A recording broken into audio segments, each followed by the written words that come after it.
नमस्कार दोस्तों। मध्य प्रदेश भंडार के तथा सेवा उपार्जन नियम, अगर आप असिस्टेंट रजिस्ट्रार एग्जाम की तैयारी कर रहे हैं तो ये आपके सिलेबस का एक टॉपिक है। यूनिट नंबर 6 में जो आपको दिख रहा होगा यहाँ पर लिखा हुआ है। और इससे क्वेश्चंस बनेंगे, लगभग 4 से 5 क्वेश्चंस इससे आएंगे। जो सिलेबस में आपके टॉपिक है वो है भंडार गृह नियम 2015, लेकिन अभी सरकार ने इसमें संशोधन कर दिया है 2022 में। तो आज हम वही संशोधन में क्या क्या हुआ उसके ऊपर चर्चा करेंगे। ये जो नियम है इसको 2 हिस्सों में उन्होंने बनाया है। पहला तो आपको दिख रहा है मध्य प्रदेश भंडार क्रय, तो दूसरा है सेवा उपार्जन। तो आज जो अभी का लेक्चर है इसमें हम भंडार क्रय के बारे में बात कर रहे हैं। फिर इसके जस्ट बाद जो नेक्स्ट लेक्चर एक बनाएंगे हम, उसमें हम सेवा उपार्जन नियम के बारे में बात करेंगे। और मैं ये आपको ये भी बता दूं कि मध्य प्रदेश भंडार क्रय तथा सेवा उपार्जन नियम में अगर 5 क्वेश्चन बनेंगे तो 5 में से 4 क्वेश्चन ये भंडार क्रय से बनेंगे, सेवा उपार्जन से शायद ही एक आध कोई बने। क्योंकि इसका 90% पार्ट जो है वो भंडार क्रय तथा सेवा उपार्जन नियम का 40 पेज का है। मतलब उन्होंने पूरा नियम बनाया, 40 में से 30 पेज तो अकेले भंडार क्रय के ऊपर है, और पूरी जो है वो परचेसिंग वगैरह सब जो है वो भंडार क्रय में डाल रखी है। तो सेवा उपार्जन में तो बहुत ही कम है, फिर भी अपन एक छोटा सा लेक्चर अलग से उसका जो है वो बनाएंगे यहाँ पर। तो चलिए शुरू करते हैं। पूरा एक्ट, ये एमसीक्यू के फॉर्म में नहीं है, पूरा एक्ट जो है वो रूल ही समझाऊंगा आपको। ये नियम में क्या है, कैसे लाया गया, क्या इश्यूज हो सकते हैं, किस तरह के क्वेश्चंस बन सकते हैं, ये पूरा डिस्क्रिप्टिव नेचर का जो है ये वीडियो है। तो चैनल अगर सब्सक्राइब ना किया हो तो करिए। और असिस्टेंट रजिस्ट्रार के लिए ऑलरेडी इससे पहले मैं आपको 11 एमसीक्यू के वीडियो दे चुका हूँ, और वो भी देखिए, जिसकी लिंक आपको इसी डिस्क्रिप्शन बॉक्स में मिल जाएगी। ये वीडियो जब खत्म होगा तब आपको उसकी लिंक्स मिल जाएंगी। और कमेंट्स कीजिए अच्छे, जिससे सकारात्मकता हमारे अंदर भी आए और हम आपके लिए और ज्यादा बेहतर जो है वो प्रयास कर सकें। तो चलिए शुरू करते हैं, देखते हैं क्या कहता है ये नियम। तो आपके सामने ओरिजिनल जो नियम है वो खुला हुआ है, सामने लिखा हुआ है मध्य प्रदेश शासन सूक्ष्म लघु एवं मध्यम उद्यम विभाग मंत्रालय बल्लभ भवन।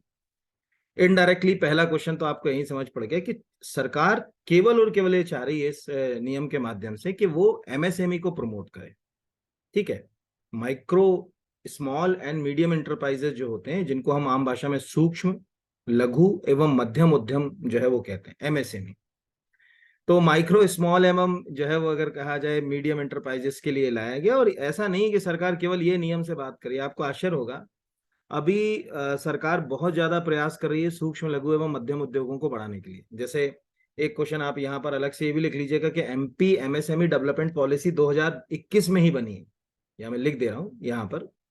तो जैसे एमपी एमएसएमई, एमएसएमई है, ये थोड़ा सा मैं उल्टा लिख गया इसको, एमएसएमई यहाँ पर। तो एमपी एमएसएमई जो डेवलपमेंट पॉलिसी है, पूरा पूरा आप लिख लीजिएगा, वो 2021 में ही लाई गई। तो पहले तो यही साफ है कि नियम पूरी तरीके से एक बात कहता है कि हमें सूक्ष्म लघु और मध्यम जो उद्योग हैं राज्य के अंदर, उनको आगे लाना है, उनको बढ़ाना है। और कैसे बढ़ाना है वही सब इसके अंदर बात है। तो नीचे धीरे धीरे बढ़ते हैं। राज्य शासन के वाणिज्य एवं उद्योग विभाग, तो सिंपल सी लॉजिक है, इस रूल को वाणिज्य एवं उद्योग विभाग ने बनाया क्योंकि डिपार्टमेंट ऑफ एमएसएमई जो है वो, यानी micro small and medium enterprises जो है, वो वाणिज्य और उद्योग विभाग जो है, मतलब उद्योग मंत्रालय के साथ ही जो है वो जुड़ा हुआ है। तो ये नियम किस दिन, यहाँ पर डेट कुछ याद रखना जरूरी है, जैसे 13 जनवरी 2023 को ये नियम जो है वो पब्लिश हुआ। और क्यों ये डेट याद रखना है, क्योंकि वहां वो नीचे एक बहुत अच्छी लाइन भी जो है वो बोल रहे हैं कि नियम निष्प्रभावी करते हुए, जो पुराना वाला जो नियम था उसको निष्प्रभावी करते हुए, ठीक है, संलग्न परिशिष्टि अनुसार मध्य प्रदेश भंडार क्रय नियम तथा सेवा उपार्जन नियम 2015 यथा संशोधित 2022 तत्काल प्रभाव से जारी कर लागू करते हैं। ये यहाँ पर अगर बात निकल कर आ गई तो ये लागू हो गया। किस किस को कॉपी गई इससे हमारा कोई लेना देना नहीं है, ना उसमें कोई क्वेश्चन जो है वो बनेगा। अब ये नियम बना तो दिया, बहुत मतलब लंबा चौड़ा नियम, ये ध्यान रखिएगा, छोटा नियम नहीं है। और टेक्निकली ये नियम जो है वो 2 हिस्सों में जो है वो डिवाइड है। कोई पूछेगा कि भाई ये पूरा जो नियम है वो कितने पार्ट्स में डिवाइड है, तो ये 2 हिस्सों में जो है वो डिवाइड है, आपको दिख रहा होगा। इसका जो पहला हिस्सा है जो स्क्रीन पे दिख रहा है, उसका संबंध है भंडार क्रय से, और दूसरा जो है वो उसका संबंध है सेवा उपार्जन से। तो अभी मैंने जैसे आपको थोड़ी देर पहले ही बोला कि हम पहले वाले हिस्से में केवल भंडार क्रय के बारे में बात करेंगे, और दूसरे वाले में हम जो है वो उपार्जन के बारे मतलब सेवा उपार्जन के बारे में बात करेंगे कि भाई सर्विस सेक्टर वगैरह के लिए जो है वो हमने क्या प्रोविजंस किए, कैसे किए, वो सब है। और बहुत सारे इसमें नियम है, मतलब 56 अगर कहा जाए टोटल ऐसे जैसे अपन कहते हैं ना कि सेक्शंस टाइप जो है वो बने हुए हैं। तो 56 तो हम याद नहीं कर सकते, हम इंपॉर्टेंट ही बात करेंगे इसमें। तो यहीं से शुरू करते हैं, बिल्कुल धीरे धीरे समझेंगे और कंसेप्ट को क्लियर करेंगे। भाई सरकार चाहती है कि कार्य कुशलता बढ़े, ठीक है। यहाँ पर अगर कहा जाए एक टाइम बाउंडेड समय में हमको चीजें मिल जाए। मितव्ययता सिंपल सी बात है, इकोनॉमी भी बोलते हैं मितव्ययता को, इकोनॉमी पॉलिसी जो होती है ना, मतलब कम से कम खर्च में हम क्या बेहतर कर सकते हैं, उसको जो है वो हम मितव्ययता से जोड़ सकते हैं। पारदर्शिता, सिंपल वे में कहें ट्रांसपेरेंसी, सरकार चाहती है कि जो भी एजेंसीज, गवर्नमेंट एजेंसीज जो भी क्रय करें, ठीक है, उसमें ट्रांसपेरेंसी हो, जिससे किसी तरह का भ्रष्टाचार ना हो, कोई आरोप प्रत्यारोप ना हो। यहाँ पर गुणवत्ता यानी क्वालिटी प्रोडक्ट आए। क्वालिटी प्रोडक्ट तभी आएंगे जब हम, ठीक है, मार्केट के अंदर कंपटीशन क्रिएट करेंगे। जब कंपटीशन क्रिएट, सीधी सी बात है ना, आज आप दूध लेने जाते हो ना, 4 कंपनियों के दूध के पैकेट है बाजार में ना, सौरभ का भी मिल जाएगा, अमूल का भी मिल जाएगा, सांची का भी मिल जाएगा। इससे क्या हो रहा है कि उनके बीच कंपटीशन होने, मालूम है कि अगर हम ग्राहक को गुणवत्तापूर्ण उत्पाद नहीं देंगे तो ग्राहक हमारे स्थान पे किसी दूसरे से ले लेगा। तो क्वालिटी हमेशा जो है वो कंपटीशन से जुड़ी हुई होती है। तो पहला तो आप ये याद रखिएगा, जैसे सिंपल यही क्वेश्चन आपसे पूछ लिया उसने एमसीक्यू में कि भाई इस नियम को बनाने का उद्देश्य क्या है, कार्यकुशलता है, एक टाइम बाउंडेड उसमें आ जाए, मितव्ययता यानी कम से कम खर्च में बेहतर से बेहतर काम हो, पारदर्शिता यानी ट्रांसपेरेंसी हमको लाना है, क्वालिटी मैनेज करना है, और फेयर कंपटीशन, जो अगर कहा जाए अच्छा हेल्दी जो प्रतिस्पर्धा होती है उसको आगे जो है वो बढ़ाना है। इन सब उद्देश्यों को बढ़ाने के लिए ये लाया गया। प्लस चूंकि ऊपर लिखा है एमएसएमई, तो उन्होंने ये बात साफ कर दी कि भाई हम जो ये नियम लाए हैं इसका एक सबसे बड़ा उद्देश्य है कि जो सूक्ष्म, लघु और मध्यम उद्यम है मध्य प्रदेश के अंदर, और जो नए स्टार्टअप हैं, अभी सरकार ने देखा होगा मुख्यमंत्री उद्यम क्रांति योजना भी शुरू करी, ठीक है, अभी सरकार उसके लिए फंड भी जो है वो सैंक्शन कर रही है, 1,000 करोड़ रुपए तक का फंड है उसके लिए। ये सब में जो है वो अगर कहा जाए जो नए स्टार्टअप हैं उनको कैसे आगे प्रमोट किया जाए, उनके प्रोडक्ट को कैसे हम सरकारी एजेंसीज में उपयोग में लाएं, इन सब को बढ़ावा देने के लिए ही ये लाया गया है। तो एक तो ये अपने दिमाग में सेट हो गया कि एमएसएमई को प्रमोट करेगा यानी मध्य प्रदेश के अंदर, प्लस नए स्टार्टअप्स को भी जो है वो प्रमोट करने के लिए जो है वो इसको इस्तेमाल किया जाएगा। चलिए आगे बढ़ते हैं। अब इसमें यहां पर है कि भाई ये एप्लीकेबल कहाँ होगा, यानी हम कौन सी एजेंसीज हैं जो भंडार क्रय नियम के तहत खरीदारी करेंगी। तो जनरली आप बहुत अच्छे से जानते होंगे कि कोई भी ऐसा इंस्टीट्यूशन जिसमें सरकार की जो है वो हिस्सेदारी 50% से ज्यादा होती है, वो गवर्नमेंट अंडरटेकिंग कहलाता है, यानी सार्वजनिक क्षेत्र का उपक्रम कहलाता है। जैसे अगर आप किसी सरकारी बैंक के बोर्ड को देखें तो उसमें बड़े बड़े अक्षर में लिखा होता है government of India undertaking, Bharat सरकार का सार्वजनिक उपक्रम। क्यों? क्योंकि उसमें सरकार की हिस्सेदारी 50% या उससे अधिक है। तो यहां पर उन्होंने ये साफ लिख लिया कि भाई हमारे पास मतलब इस जो नियम है, ये नियम कहाँ कहाँ एप्लीकेबल होगा। पंचायतों पे तो होगा, नो डाउट, कि अगर पंचायतों को कोई सामग्री खरीदना है, जैसे सपोज मान के चलिए पंचायतों को, कोविड ही चल रहा था अपन ऐसे माने, अब पंचायतों को मास्क खरीदना है तो कौन सी एजेंसी से खरीदेंगी, तो इसमें नाम नीचे दिए हैं कि भाई इनसे खरीदो आप, ठीक है। नगरीय निकाय, अभी शहरों में सरकार कोई योजना चलाती है, बहुत सारी स्कीम चलती हैं, उनके लिए अगर फंड मतलब हमको संसाधन खरीदना है तो कहाँ से खरीदेंगे। और ऐसे सभी जो है वो अगर कहा जाए उपक्रम, ठीक है, यानी जो अथॉरिटीज हैं, जैसे कॉरपोरेशंस हैं, मंडल हैं, ठीक है, विपणन संघ है, मार्केटिंग फेडरेशन जिनको कहा जाता है, जैसे एमपी मार्केटिंग फेडरेशन भी है, कोऑपरेटिव सोसाइटीज हैं, मंडी बोर्ड हैं, ठीक है, जो कृषि उपज से संबंधित मंडियां हैं, इन सब को इसके अंदर लाया गया। बिल्कुल सिंपल लाइन में एक एक मिनट में समझते हैं कि कृषि उपज मंडी को बारदान खरीदना, बोरे देखे होंगे, अभी गेहूं खरीदना है उनको साथ, अब किसान के गेहूं खरीदने के लिए उनके पास बोरे चाहिए। अब सपोज मान के चलिए किसी प्राइवेट एजेंसी से अगर वो बोरे खरीदेंगे, ध्यान समझना, तो उसमें भ्रष्टाचार के आरोप भी लग जाएंगे, अरे उन्होंने कहा यार महंगा बारदान खरीद लिया या ये कर ला। तो उन्होंने कहा कि एक काम करो कि भैया ये रूल के अंदर जो भी आ रहा है उससे लो, तो कम से कम ट्रांसपेरेंसी भी रहेगी, अकाउंटेबिलिटी भी रहेगी, जवाबदेही, पारदर्शिता सुनिश्चित हो जाएगी। तो हम ये कह सकते हैं कि इनको रटना नहीं, हमको बेसिक पता होना चाहिए कि यार कौन सी, अच्छा अब इसमें बड़े बड़े इंस्टीट्यूशंस के नाम क्यों नहीं लिखे यार, ये एक्चुअल क्या है ना, वो अरबों खरबों वाले टेंडर के लिए नहीं है। ये नियम जो है वो आम अगर कहा जाए ना, जो माइक्रो स्मॉल और मीडियम इंटरप्राइजेस उससे जुड़ा हुआ है।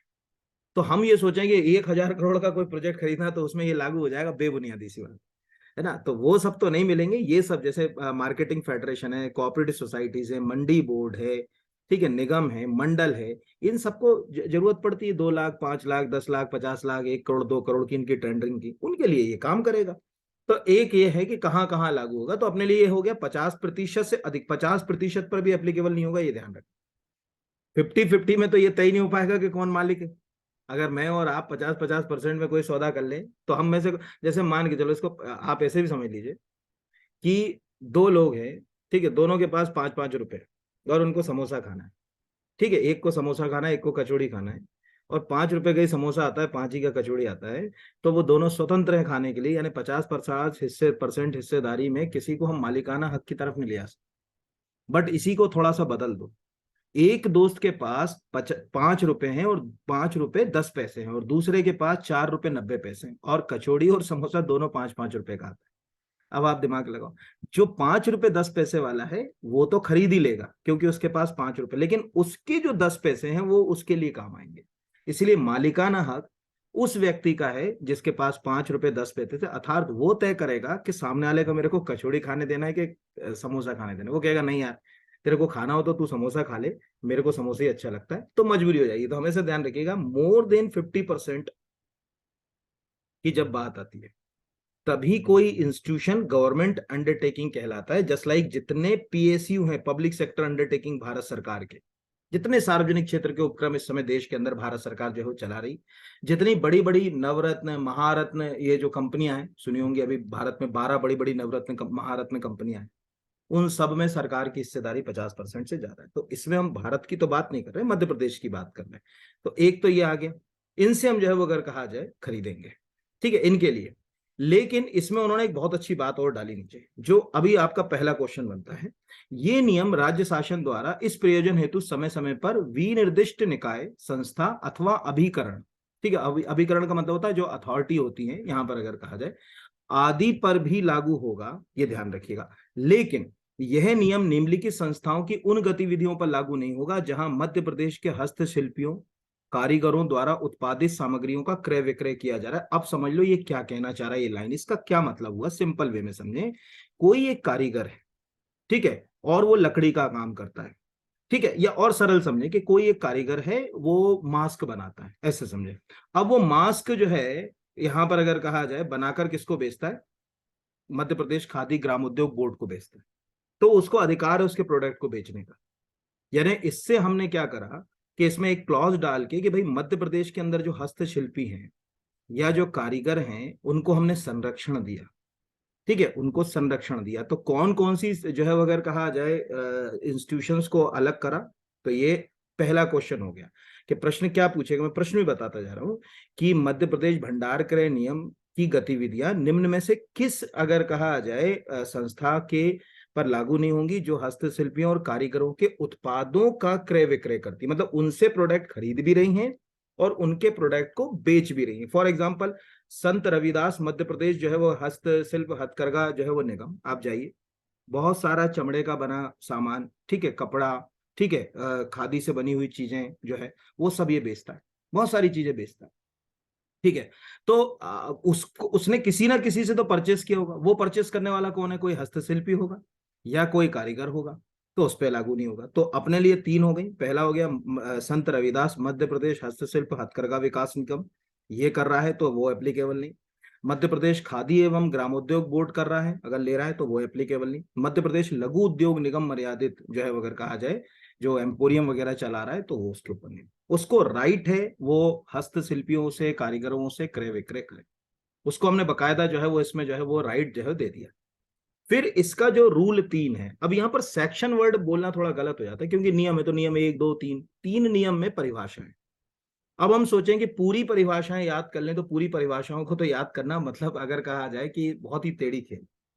तो पूरी परिभाषाओं की जगह हम 2 3 चीजें जो है वो याद कर ले तो ज्यादा अच्छा है। जैसे सबसे पहले आपको दिख रहा है कि यहाँ पर उन्होंने ये साफ कर दिया कि जो गुड्स है, यानी जो सेवाओं की हम बात कर रहे हैं, तो सेवाओं में क्या, सेवाओं में क्रयकर्ता के द्वारा लोक दायित्व के निर्वहन उपयोग हेतु की क्रय की जाने वाली सेवाओं जैसे पुस्तक, प्रकाशन, सामग्री जो है वो अगर कहा जाए, इनको हमने शामिल नहीं किया, यानी बाकी सब चीजें सेवाओं में।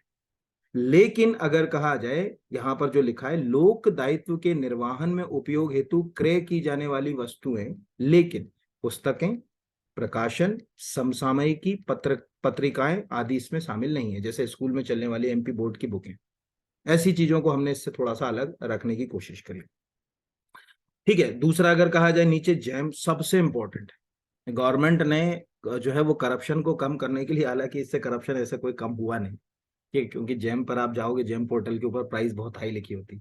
ये बिल्कुल वैसा ही है जैसे आप बाजार में कोई किसी रेस्टोरेंट में जाकर एक जो है वो पिज्जा का प्राइस देखिए 200 होगा, और जोमेटो पर देखिए तो 250 लिखा होगा वहाँ। ठीक है, बात वही है, कान कहीं से पकड़ लो, बात वही रहती। तो ओवरऑल भारत सरकार ने भी अभी क्या करा, तो मतलब जब प्रधानमंत्री जी मोदी जी प्रधानमंत्री बने, तो 2016 में सरकार ने इनिशिएटिव शुरू किया गवर्नमेंट ई मार्केट प्लेस। यानी कोई पूछेगा कि जेम, क्योंकि इसमें बहुत बार जो है वो जेम शब्द का प्रयोग हुआ, तो सरकार ने गवर्नमेंट ई मार्केट प्लेस जो है वो जेम लेकर आई। ये आप इसकी वेबसाइट पर जा सकते हैं, इसमें आपको बहुत सारे प्रोडक्ट मिल जाएंगे, वहीं से आप जो है वो परचेसिंग कर सकते हैं। पर वो जनरली क्या होता है, सिंगल सिंगल प्रोडक्ट इसमें नहीं मिलते, बल्क में इसमें जो है वो प्रोडक्ट होते हैं। और ये भी जो जैम है, जैसे ये वाला जो नियम है, ये भी मिनिस्ट्री ऑफ कॉमर्स और इंडस्ट्री में आता है हमारे यहाँ।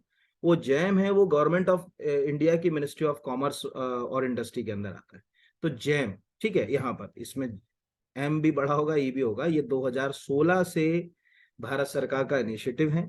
उद्देश्य है कि इसी के माध्यम से चीजें खरीदी जाएं। आप में से कई कोई बहुत सारे लोग ऐसे भी हैं जो असिस्टेंट रजिस्ट्रार की तैयारी कर रहे हैं गवर्नमेंट जॉब्स में। वो बहुत अच्छे से जानते होंगे, उनको अपने विभाग के लिए किसी चीज को खरीदना होता है, तो इसके लिए आपको ये ई मार्केट प्लेस है जैम, इसके माध्यम से आप उसको क्रैक कर सकते हो। तो यहाँ जैम का मतलब है कि 3.4 जो है वो इंपॉर्टेंट है, जिसमें लिखा हुआ है कि गवर्नमेंट ई मार्केट प्लेस है, यहां से आप जो है वो चीजों को क्या करिए, खरीदना शुरू करिए। सप्लायर, सप्लायर की डेफिनेशन के लिए अभी हमारे लिए कोई काम का नहीं। निविदा पत्र, टेंडर डॉक्यूमेंट बेसिक है, अभी मतलब कोई डेफिनेशन तो आना नहीं है टेंडर डॉक्यूमेंट की। टेंडर को भी जो है वो करने की जरूरत नहीं। बहुत सारी चीजें ऐसी हैं जिनको अपने को इसमें पढ़ने की जरूरत है ना, कि टेंडर क्या होगा क्या नहीं होगा, ये सब छोड़ दो। लेकिन कुछ चीजें हैं जो काम की हैं, जैसे सूक्ष्म एवं लघु लघु उद्योग किसे कहें। भाई आप इसमें शुरू से ही बोल रहे हो कि हम जो है वो एमएसएमई को बढ़ावा दे रहे हैं, तो एमएसएमई कहेंगे कैसे। तो यहाँ पर आपको एक मिल गया कि सूक्ष्म लघु एवं मध्यम उद्यम विकास अधिनियम, यानी माइक्रो स्मॉल एवं मीडियम एंटरप्राइजेस डेवलपमेंट एक्ट 2006 की जो सेक्शन 7 है, धारा 6 है, 7 है, उसमें जो जो आ रहा है वो जो है वो सूक्ष्म और लघु उद्योग में जो है वो परिभाषित होगा। तो ये एक बस हम याद रख सकते हैं कि हम इसमें एक अच्छी चीज और मिल गया। एक तो हो गया एमएसएमई पॉलिसी हो गई, वो अभी मैंने आपको बता दी 2021 की। दूसरा आपको क्या क्वेश्चन मिल गया कि भाई जो सूक्ष्म लघु मध्यम उद्यम विकास अधिनियम है वो कब आया था, 2006 में। यही पूछ लेते हैं वो, कि जय मतलब आपसे पूछ लेंगे कि भंडार क्रय नियम के तहत सूक्ष्म एवं मध्य लघु उद्यम विकास निगम को जो है वो क्रय एक एजेंसी के रूप में जगह दी गई है, तो इसका अधिनियम कब पारित हुआ। अब दिमाग खराब हो गया कि ये क्या पूछ लिया। ठीक है, तो ये एक जो है वो इस तरह से जो है वो क्वेश्चन जो है वो पूछा जा सकता है, ये अपने को याद रखना। चलिए अगले के ऊपर जाते हैं, यहाँ पर एक सेकेंड, थोड़ा सा ऊपर, हाँ। अब अगले के ऊपर आते हैं अपन यहाँ पर। बाकी तो कुछ नहीं, फुल फॉर्म याद रखना है, quality and cost based selection. जो भी चीजें हम खरीदेंगे उसके अंदर क्वालिटी और कॉस्ट दोनों का ध्यान रखना पड़ेगा। उन्नत किस्म की हो, नंबर 1। कम से कम कीमत में हमको मिल जाए, नंबर 2। आप अपने ऊपर ले लो यार, आप बाजार अगर सब्जी भी खरीदने जाते हो तो दो चीजों का ध्यान रखते हो कि सब्जी अच्छी हो और सबसे कम कीमत पर मुझे मिल जाए। ठीक है, सबसे कम कीमत पर मुझे मिल जाए। तो quality and cost based selection जो है, सभी प्राय है गुणवत्ता और लागत आधारित चयन एक प्रतिस्पर्धा की प्रक्रिया है। कंपटीशन होगा तभी आपको बेहतर चीज मिलेगी। बाजार में एक ही सब्जी वाला है तो ना तो आपको क्वालिटी मिलेगी ना तो कॉस्ट मिलेगी, मोनोपोली मिलेगी। वो कहेगा भाई लेना हो तो ले, नहीं तो मत ले। सेम कहानी यहां ना हो, इसलिए सरकार ने इसमें ये किया। स्टार्टअप, सिंपल सी लॉजिक है, भारत सरकार ने जितने भी स्टार्टअप शुरू किए, मध्य प्रदेश में जो स्टार्टअप शुरू हुए, लेकिन रजिस्टर्ड होना चाहिए। ऐसा नहीं कि आप कहोगे यार मैंने एक स्टार्टअप किया, आज से जो है वो कोई जो है वो मैं लकड़ी का सामान बनाने का, आपको रजिस्टर्ड कराना पड़ेगा, तब सरकार आपसे लेगी, अदरवाइज नहीं लेगी। ठीक है, अब अगला जो है वो प्रथम श्रेणी स्थानीय, ये जो है वो अगर कहा जाए यहाँ पर याद रखना, जो लोकल कॉन्टेक्ट कंटेंट है उसको बहुत इंपॉर्टेंट है। प्रथम श्रेणी स्थानीय आपूर्तिकर्ता, क्लास वन लोकल सप्लायर। ठीक, क्लास वन का मतलब है कि जो एक्चुअल उसको बनाने वाला है, ठीक है, एक्चुअल जो बनाने वाला है उसको ही अपन बोलेंगे, यानी वही हमको जो है वो दे रहा है या वो सेवा प्रदाता है। जैसे अभी मैं यूट्यूब पे वीडियो बना रहा हूँ, तो अगर सेवा प्रदाता की बात करूं तो मैं क्लास वन के अंदर लोकल सप्लायर हो गया। मेरा ही वीडियो को कट करके कोई दूसरा अगर कहीं यूट्यूब के ऊपर पब्लिश करता है तो वो क्लास टू में चला जाएगा। तो यहाँ पर आपको दिख रहा है कि प्रथम श्रेणी स्थानीय आपूर्तिकर्ता, क्लास वन लोकल सप्लायर से जो है वो क्या अभिप्राय थे कि ऐसा प्रदायकर्ता जिसके द्वारा प्रदान की जा रही सेवा या सामग्री में न्यूनतम 50% या जो है वो अगर कहा जाए से अधिक जो है देश में बना हो और उसी का। ठीक है, यहाँ पर यानी आपको सबसे पहले तो किसको प्रमोट करना है, आपको देश में बनी चीजें। तो यहाँ पर तो अब प्रश्न क्या बन गया, मैं वो भी बताने की कोशिश कर रहा हूँ कि प्रश्न क्या बनेगा। ठीक है, पहला बनेगा क्लास वन लोकल सप्लायर के द्वारा दी जाने वाली सेवा का कितना प्रतिशत भाग देश में बना होगा। ठीक है, 25%, 50%, ठीक है, 75%, 50% से अधिक। तो यहां पर क्या लिख रहा है, ध्यान से समझना, सामग्री का न्यूनतम 50% या उससे अधिक। तो यहां पर ये क्लैश कहां होगा, 50% से अधिक वाले पे क्लैश होगा, क्योंकि उसमें क्लॉज डला हुआ है कि भाई यहीं पर उसको प्रमोट किया गया हो 50% को यहाँ। ठीक, ये पहला हो गया। दूसरा है द्वितीय श्रेणी स्थानीय आपूर्तिकर्ता, जो मैंने अभी बताया था। ठीक है, प्रदान कौन कर रहा है, मतलब आप तक वो सर्विस कैसे आ रही, वो तो बना रहा है, किसान ने खेत में आम लगा दिए, अब आपको तो वो दुकान वाला दे रहा है ना, तो वो कहाँ से आ रहा है, उसके लिए जो है वो क्लास। तो यहाँ अगर हम ध्यान से देखें कि ऊपर चले जाए, ये एक सेकेंड, क्लास टू के लिए हम ये चले गए, एक सेकेंड, कि सेवा सामग्री में न्यूनतम 20%, ठीक है, या उससे अधिक परंतु 50% से कम का संवर्धन, ठीक है, देश में। इसमें क्लास टू के अंदर हमने जो है उसको अंदर ये अंतर, या ये अंतर अगर आप याद नहीं रखोगे तो जो है वो एग्जाम में ऐसे ये छोटे छोटे क्वेश्चन जो होते हैं ना, यही क्वेश्चन जो है वो मतलब जनरली कहा जाता है कि हमेशा जो है वो खराब होते हैं। यानी आपको क्लास वन और क्लास टू के बीच में जो है वो एक बेसिक जो है वो डिफरेंस जो है वो पता होना चाहिए। क्लास वन में हमने 50% तक की बात करी, ठीक है, यहां पर अगर कहा जाए 18 नंबर में। क्लास टू के अंदर जो है वो हमने क्या कहा, यहां पर क्या लिख दे रहा है वो, कि सेवा सामग्री में न्यूनतम 20% या उससे अधिक, ठीक है, या उससे परंतु 50% से कम का मूल्य संवर्धन देश में किया हो। 50% से कम जो है वो देश में किया, उसको क्लास टू। ठीक है, बाकी अगर 50% से कम कम किया हो तो यहां तक जो है क्लास टू के अंदर आ जाएगा। यानी दो तरह की क्लास, क्लास वन 50% कम से कम, यानी क्लास वन के अंदर जो है वो 50% या उससे अधिक देश में संवर्धन। तो सोचो किससे प्रमोट कराओगे, तुम अपने आप से ले लो कौन सा सामान हम खरीदना पसंद करेंगे। फर्स्ट क्लास वन जिसमें 50% या उससे अधिक देश में बना हो, क्लास टू 20% या अधिकतम 50%, अधिकतम 50% जो है वो अगर कहा जाए देश में बना। तो समय से ज्यादा सरकार किसको प्रमोट करेगी, क्लास वन को। क्लास टू को क्यों प्रमोट करेगी यार, सोच के देखो ना। यहाँ पर अगर कहा जाए ना तो ये आपने को याद रखना है, बाकी कुछ याद रखना। क्रय प्राथमिकता में जो है मार्जिन ऑफ परचेस परफॉर्मेंस जो है वो L1 की दर, जो छोड़ दो भी, हमारे कोई काम का नहीं है। ठीक है, यहाँ पर PQR जैसे लेके आएंगे यहाँ पर। अब सीधे ये तो बेसिक हो गए कि यार ये इतने याद रखना था अपने को क्या क्या चीज है। अब क्रय का मूल सिद्धांत, क्रय का मूल सिद्धांत वो ऊपर जो लिखा था वही नीचे है, कि लोक हित में सक्षम प्राधिकारी की जिम्मेदारी होगी और जवाबदारी होगी। ठीक है, यानी उसकी रिस्पॉन्सिबिलिटी भी है, उसकी अकाउंटेबिलिटी भी है, कि क्रय से संबंधित जो प्रकरण है उसमें कार्यकुशलता लाए, समयबद्धता लाए, मितव्ययता लाए, पारदर्शिता लाए, गुणवत्ता लाए, प्रतिस्पर्धा को सुनिश्चित करे। ठीक है, ये अभी ऊपर भी बताया, तो इनको एक लिस्ट में बना ले कि इस जो नियम को बनाने के उद्देश्य क्या थे। इस नियम को जैसे कोई पूछे आपसे, सपोज आप मान के चलो एक इंटरव्यू दे रहे हो, ऐसे समझिए, इंटरव्यू में पूछ ले आपसे असिस्टेंट रजिस्ट्रार के कि भाई जो वो भंडार क्रय नियम बनाया गया था उसके क्या उद्देश्य था, आप कहोगे साहब इसका जो मेन उद्देश्य था वो कार्यकुशलता, समयबद्धता, मितव्ययता, पारदर्शिता, गुणवत्ता और एक बेहतर हेल्दी जो है वो अगर कहा जाए कंपटीशन को बढ़ाना। उसके लिए सरकार ने नियम बनाए जिससे करप्शन कम हो, ट्रांसपेरेंसी बढ़े, एक हेल्दी कंपटीशन जनरेट हो यहाँ पर। तो वही चीज है। अब वापस जाते हैं, विभागों द्वारा GeM portal, MP trader portal से निविदा आमंत्रित करी जाएगी। तो दो पोर्टल हैं अपने पास, यानी आप ऑनलाइन कहाँ जाओगे। एक तो जैम पोर्टल जो मैंने आपको बताया, जैम हमारा नहीं है, जैम गवर्नमेंट ऑफ इंडिया का है, 2016 से काम कर रहा है। एक एमपी टेंडर पोर्टल है, वो हमारा है यहाँ पर। तो उससे जो है वो हम मतलब जो भी टेंडरिंग करेंगे वो वहां से करेंगे। फिर नीचे चले जाते हैं, क्रय के लिए सक्षम अधिकारी यहाँ पर। तो सक्षम अधिकारी के लिए हम थोड़ा नीचे चले जाएं, यहाँ पर जो सबसे नीचे हमारे लिए कि यहाँ हम किससे कैसे क्रय करेंगे। ये वाला जो सेक्शन है ये आपको याद ही करना पड़ेगा और इसको रटना नहीं है, ये बहुत बेसिक सा है, इसमें कोई मतलब ऐसा नहीं कि क्रय के लिए। तो जो 5 नंबर का रूल है या सेक्शन कह लो आपको जो अच्छा लगे, कि क्रय के लिए जो सक्षम प्राधिकारी है उसमें जो है वो उन्होंने नीचे डाल दिया कि भाई हम कहाँ कहाँ से चीजें खरीदेंगे और कैसे खरीदेंगे। तो 6 नंबर का सेक्शन जो है उसमें उन्होंने डाल दिया मध्य प्रदेश माध्यम। सपोज मान के चलो ये वाला ही क्वेश्चन आएगा, अगर हमें प्रचार प्रसार प्रिंटिंग के लिए सामग्री खरीदना है, जैसे अभी मान के चलो कोविड के केस बढ़ रहे हैं, अब सरकार चाह रही है कि हम पेंटिंग कराएं, होर्डिंग लगवाएं, ठीक है, यहां पर अगर कहा जाए पेपरों में इश्तेहार दें, प्रचार प्रसार कोई भी करें, तो सरकार को सबसे पहले किस संस्था से लेना पड़ेगी वो सेवा, मध्य प्रदेश माध्यम से। ये पहला हो गया। कैटरिंग इवेंट मैनेजमेंट से संबंधित सेवा, सिंपल वे में समझे, प्रधानमंत्री जी अभी आए थे कमलापति रेलवे स्टेशन पे वंदे भारत ट्रेन का उद्घाटन करने 1 अप्रैल को, ठीक है।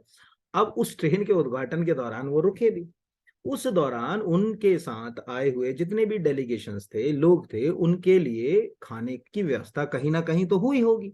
जैसे वो कुशुभाऊ ठाकरे कन्वेंशन सेंटर भी गए, जिसको अपन मिंटो हॉल बोलते थे पहले, वहां उनका खाना हुआ। खाना तो आपने ऑर्डर किसको दिया, क्या आप कहोगे कि जहनुमा पैलेस से ले आओ या किसी प्राइवेट होटल को कह दोगे, नहीं। क्योंकि आपको मैंने क्या बोला कि हर जगह ट्रांसपेरेंसी, तो उन्होंने कहा कि भाई कैटरिंग से संबंधित, इवेंट मैनेजमेंट से मध्य प्रदेश सरकार कोई काम कर रही है, 1 नवंबर का कोई काम कर रही है, 1 नवंबर पे हम राज्य की स्थापना दिवस को सेलिब्रेट कर रहे हैं। तो इस तरह से हमने क्या करा कि यार ये सब काम में आप किस संस्था को बीच में रखोगे, एमपी स्टेट जो है वो टूरिज्म डेवलपमेंट कॉर्पोरेशन। शैक्षणिक सामग्री खरीदना है, मध्य प्रदेश पाठ्य पुस्तक निगम से लो। सॉफ्टवेयर लेना है, सैटेलाइट इमेज लेना है, इस तरह का अगर कहा जाए जैसे ड्रोन संबंधी सेवाएं लेना है, तो मध्य प्रदेश स्टेट इलेक्ट्रॉनिक डेवलपमेंट कॉर्पोरेशन से संपर्क करो। यानी हमें इस बहाने कम से कम ये संस्थाएं भी पता चल रही कि जिनके माध्यम से हम ये चीजों को जो है वो खरीदेंगे, ठीक है। अगर हमको सपोज मान के चलिए कि कोई ट्रेनिंग देना है, जैसे मध्य प्रदेश उद्यम क्रांति मिशन शुरू हुआ, ठीक है, स्टार्टअप स्टैंड अप स्कीम्स हम शुरू कर रहे हैं, अब हमको कोई मान के चलिए ट्रेनिंग देना है, आउटसोर्सिंग पर जो है वो कोई सर्विस लेना है, तो हम उद्यमिता विकास केंद्र से संपर्क करें। सेड मैप, आप में बहुत सारे लोगों ने रोजगार निर्माण पे तो ऐड आते रहते हैं सेड मैप के, तो सेड मैप से संपर्क करें। औषधि चिकित्सा उपकरण का उपार्जन करना है, खरीदना है, तो किससे करें, तो Madhya Pradesh public health service corporation limited से कहें कि भैया हमको ये ड्रग चाहिए। जैसे कोविड के समय सपोज मान के चलिए हमको ऐसे मान लें कि काढ़ा पिलाना है सबको ना, आपने देखा होगा त्रिकुट काढ़ा जो है वो मध्य प्रदेश सरकार ने चलाया था उस समय। तो अब बाहर की एजेंसी से खरीदेंगे तो दिक्कत आएंगी, तो Madhya Pradesh public health service corporation को बीच में हमने बना दिया। दूध और दूध संबंधी उत्पाद, कोई भी मिल्क प्रोडक्ट हमको खरीदना है, सपोज मान के चलिए कोई कार्यक्रम है उसमें हमको मिल्क या मिल्क प्रोडक्ट की जरूरत है, तो ऐसा नहीं कि अभी जैसे भोपाल में एक डेयरी है बड़ी फेमस है, बहुत अच्छी डेयरी है, मैं तो उसी से सामान खरीदता हूँ, बेरछा मावा हाउस, एमपी नगर। अब वहां मुझे अच्छा लगता है सामान खरीदना, लेकिन अगर सरकारी एजेंसी को कोई इवेंट करना है, जैसे आज ही सपोज मान के चलिए कि कोई प्रधानमंत्री या गृह मंत्री आ रहा है या कोई इवेंट हो रहा है, उस दौरान उनको कोई मिल्क प्रोडक्ट बनाना है, जैसे पनीर की सब्जी बनाना है, तो क्या करेंगे, MP state cooperative dairy federation, Saral भाषा में कहें तो सांची मान लो, उससे जो है वो क्रय करेंगे। यानी इनने क्या करा, एजेंसीज भी बना रखी है कि आप किन के माध्यम से जो है वो प्रोडक्ट को लोगे, कैसे लोगे यहाँ पर, ठीक है। तो ये एक बेसिक हमको समझ पड़ा कि भाई जो है वो हमने क्या करा कि संस्थाएं डाली, और कितनी संस्थाओं को रखा है इसके अंदर हमने, जो है वो 7। तो एक प्रश्न आपसे ये भी पूछ सकता है कि वो जो नियम है, उस नियम का जो सेक्शन 6 है या नियम नंबर 6 है, उसमें जो ओपन निविदाएं आप आमंत्रित करोगे, ठीक है, यहां पर अगर कहा जाए वो सीधे जो खुली निविदाएं, ये भी एक वर्ड है जो मैं बोलना भूल गया ऊपर यहाँ पर, ठीक है, कि शासन निम्न संस्थाओं का उपयोग करके इनके समक्ष दर्शाई गई सेवाओं का उपार्जन के संबंध में किया जा सकेगा।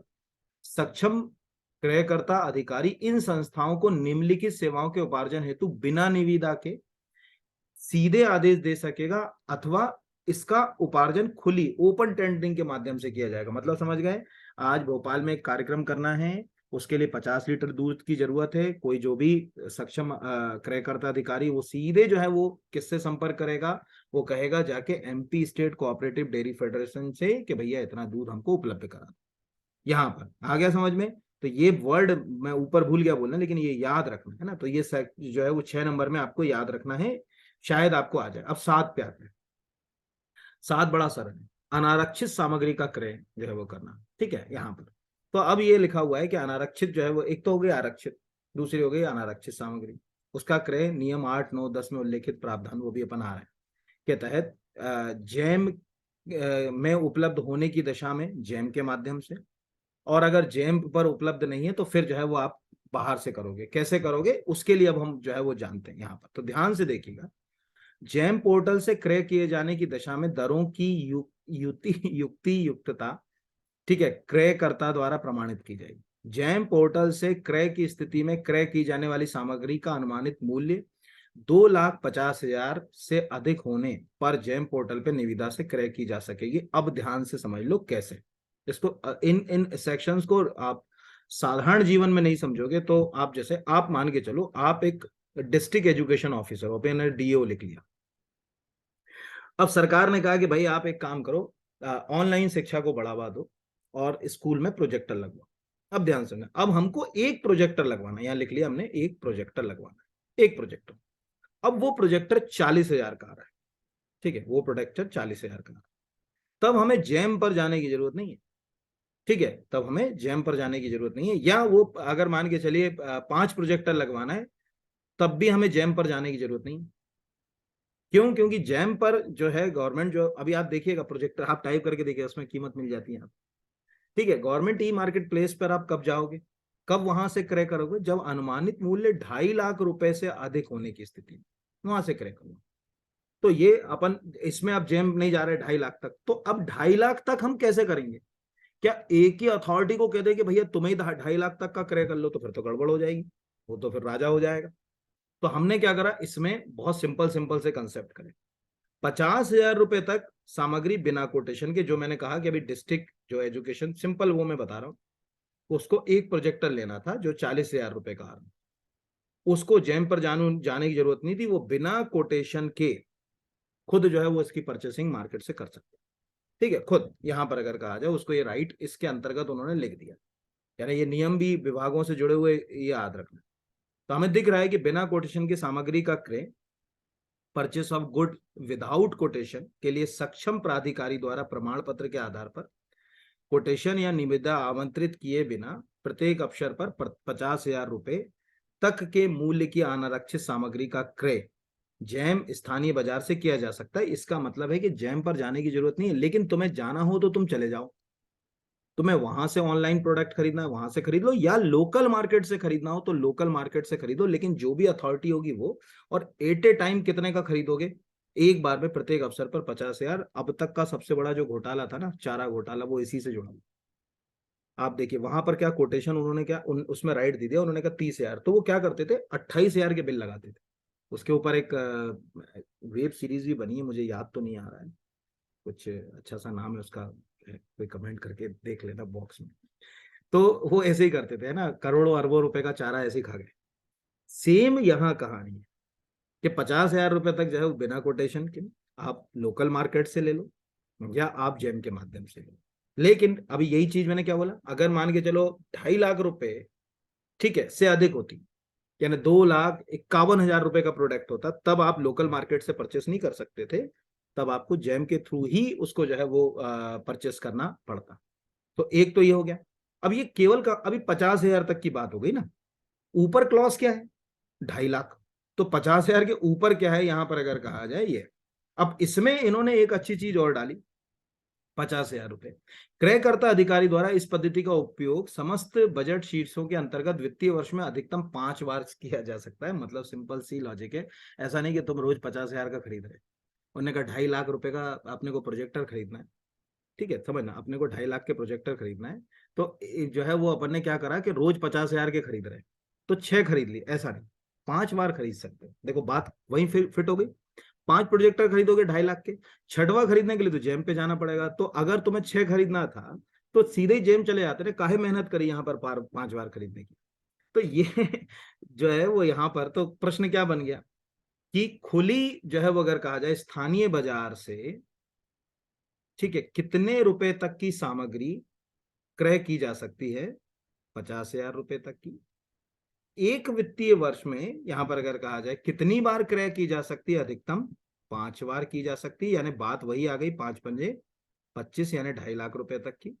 2.5 लाख रुपए से अधिक की सामग्री क्रय करना है तो कहां जाना पड़ेगा? जैम पर जाना पड़ेगा 2.5 लाख से अधिक की स्थिति में। ठीक है, तो ये 2.5 लाख से अधिक की स्थिति में यहां अपन चले गए। अब अपन यहां से आगे बढ़ते हैं, विभागीय क्रय समिति द्वारा क्रय। अब ये विभागीय क्रय समिति का जो है वो कंसेप्ट क्या है, इसके लिए अपने को जाना पड़ेगा। यहाँ प्रत्येक शासकीय कार्यालय के लिए पहले समझे अपन, फिर इसको अपन दो तरह से पढ़ रहे हैं इसको। एक नियम के कॉम्प्लिकेटेड वर्ड और एक हमारे ऊपर लागू कर लिया। जैसे अभी अपन ने आपको बना दिया असिस्टेंट रजिस्ट्रार सबको। अब असिस्टेंट रजिस्ट्रार साहब को जो है वो कॉलेज के लिए प्रोजेक्टर खरीदना है। अब 50,000 का प्रोजेक्टर आ रहा है, साहब खरीद सकते हैं। 40,000 का खरीद सकते हैं साहब, ठीक है, साल में 5 खरीद सकते हैं। पर इंटरेक्टिव पैनल आ रहा 3 लाख का, तो साहब को जो है वो जेम पर ही जाना पड़ेगा। साहब मतलब आप सब, क्योंकि आप तो सब साहब बनने ही वाले हो भी। ठीक है, तो अब हम तो पढ़ा ही पाएंगे बस। तो प्रत्येक शासकीय कार्य, अब ध्यान समझिएगा ना, प्रत्येक शासकीय कार्यालय के लिए कार्यालय प्रमुख द्वारा कार्यालय में पदस्थ शासकीय सेवाओं की विभागीय क्रय समिति गठित की जाएगी। अर्धशासकीय संस्थानों में विभागीय क्रय समिति का गठन संस्था के वरिष्ठतम अधिकारी के द्वारा किया जाएगा। ठीक है, अब ये क्रय समिति आपने बनाई, अपने को दिख रहा है। अब ये क्रय समिति क्यों बना ली, ऐसा क्या जरूरत पड़ गया? तो अब क्रय समिति बनाने की जरूरत क्यों पड़ी, तो यहां लिख लेते हैं कि क्रय समिति की जरूरत क्यों पड़ी, क्रय समिति की आवश्यकता क्यों पड़ी। अब क्रय समिति की आवश्यकता इसलिए पड़ी कि वो जो जैम था उससे आप 2.5 लाख से अधिक का खरीद रहे थे ना, 2.5 लाख से अधिक का। और वो जो सक्षम प्राधिकारी था, जो शुरू में अपन ने देखा, सक्षम जो अधिक प्राधिकारी है वो खरीद रहा था अधिकतम 50,000। अब इन दोनों के बीच में कोई चीज बची, सपोज मान के चलो वही है, आप असिस्टेंट रजिस्ट्रार। अब आपको एक इंटरेक्टिव पैनल खरीदना, आजकल जो यूट्यूब पे पढ़ाया जाता है ना वो सब इंटरेक्टिव पैनल से पढ़ाते हैं। मैं तो नॉर्मली जूम से रिकॉर्ड करके आपको ऐप पे पढ़ाता हूँ। इंटरेक्टिव पैनल से पढ़ाते हैं। अब इंटरेक्टिव पैनल आ रहा है सपोज मान के चलिए 51,000 रुपए का, या सपोज 2,50,000 रुपए तक का आ रहा है। ठीक है, 2,50,000 या 1 लाख, 1.5 लाख, 2 लाख का आ रहा है।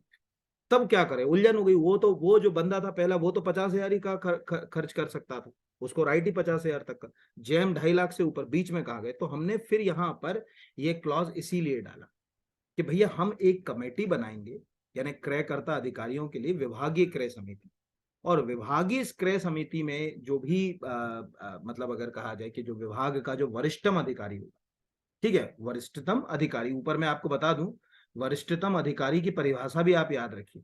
जैसे प्रबंध संचालक सिंपल वे में बोले मैनेजिंग डायरेक्टर, आयुक्त सिंपल वे में बोले कमिश्नर, मुख्य कार्यपालन अधिकारी सिंपल वे में बोले सीईओ। जैसे ग्राम पंचायत, आप जब जिला पंचायत जाते हो तो जिला पंचायत में वरिष्ठतम अधिकारी कौन है? सीईओ जिला पंचायत। उसको राइट है कि अपने 1 लाख का कोई काम करना है तो वो कर ले। ठीक है, प्रबंध संचालक मैनेजिंग डायरेक्टर, बहुत सारे फेडरेशन है हमारे यहाँ, उनके जो managing director, school department, health department में कमिश्नर। तो अब हमने ये बना दिया। तो इसका उद्देश्य क्या था? इसका उद्देश्य था कि 50,000 से अधिक और 2.5 लाख से तक के मूल्य की जो अनारक्षित सामग्री है उसके लिए हमने इसको किया। तो हम हमारे पास 3 हिस्से हो गए, यही हमने समझ लिया। यहां पर 8 नंबर में क्या लिखा है, ध्यान समझिए। 8 नंबर में लिखा है सिंपल वे में कि एक जो है सक्षम, मैं इसको थोड़ा सा लिख भी देता हूं ना, सक्षम प्राधिकारी। ठीक है, सक्षम प्राधिकारी कितने रुपए तक? 50,000 तक। कितनी बार तक? अधिकतम 5 बार एक साल में ना, 5 बार एक साल में। दूसरा जस्टिस के नीचे चला गया मैं, यहां पर 9 नंबर विभागीय क्रय समिति। कौन मुखिया बनेगा? तो अभी तो याद ही रहेगा, कमिश्नर को बना दो। तुम सब भी बनोगे कभी ना कभी, अच्छी मेहनत करोगे तो सेलेक्ट हो जाओगे आप लोग ना। विभागीय क्रय समिति तुम लोग लिख लिया करो यार, थोड़ा क्या होता है ना, लिखने और बोलने में दिक्कत आती है। वो मेरे साथ एक प्रॉब्लम है, मैं वैसे नहीं बोल पाता जैसे यूट्यूब पे लोग बोलते हैं ना एक ही चीज को 10-10 बार, वो मेरे को थोड़ा सा बोलने में बोलते ही नहीं बन पाता कभी। सोचता हूँ कि उतनी बार लिखूं उतनी देर में रिवाइज कर दूं, पर वो दिमाग दोनों चीजों के बीच जगह नहीं बना। विभागीय क्रय समिति, अब विभागीय क्रय समिति अपन कहाँ चले गए, 50,000 से अधिक, कहाँ तक, 2.5 लाख तक। ठीक है, से अधिक और 2.5 लाख रुपए तक यहाँ पर।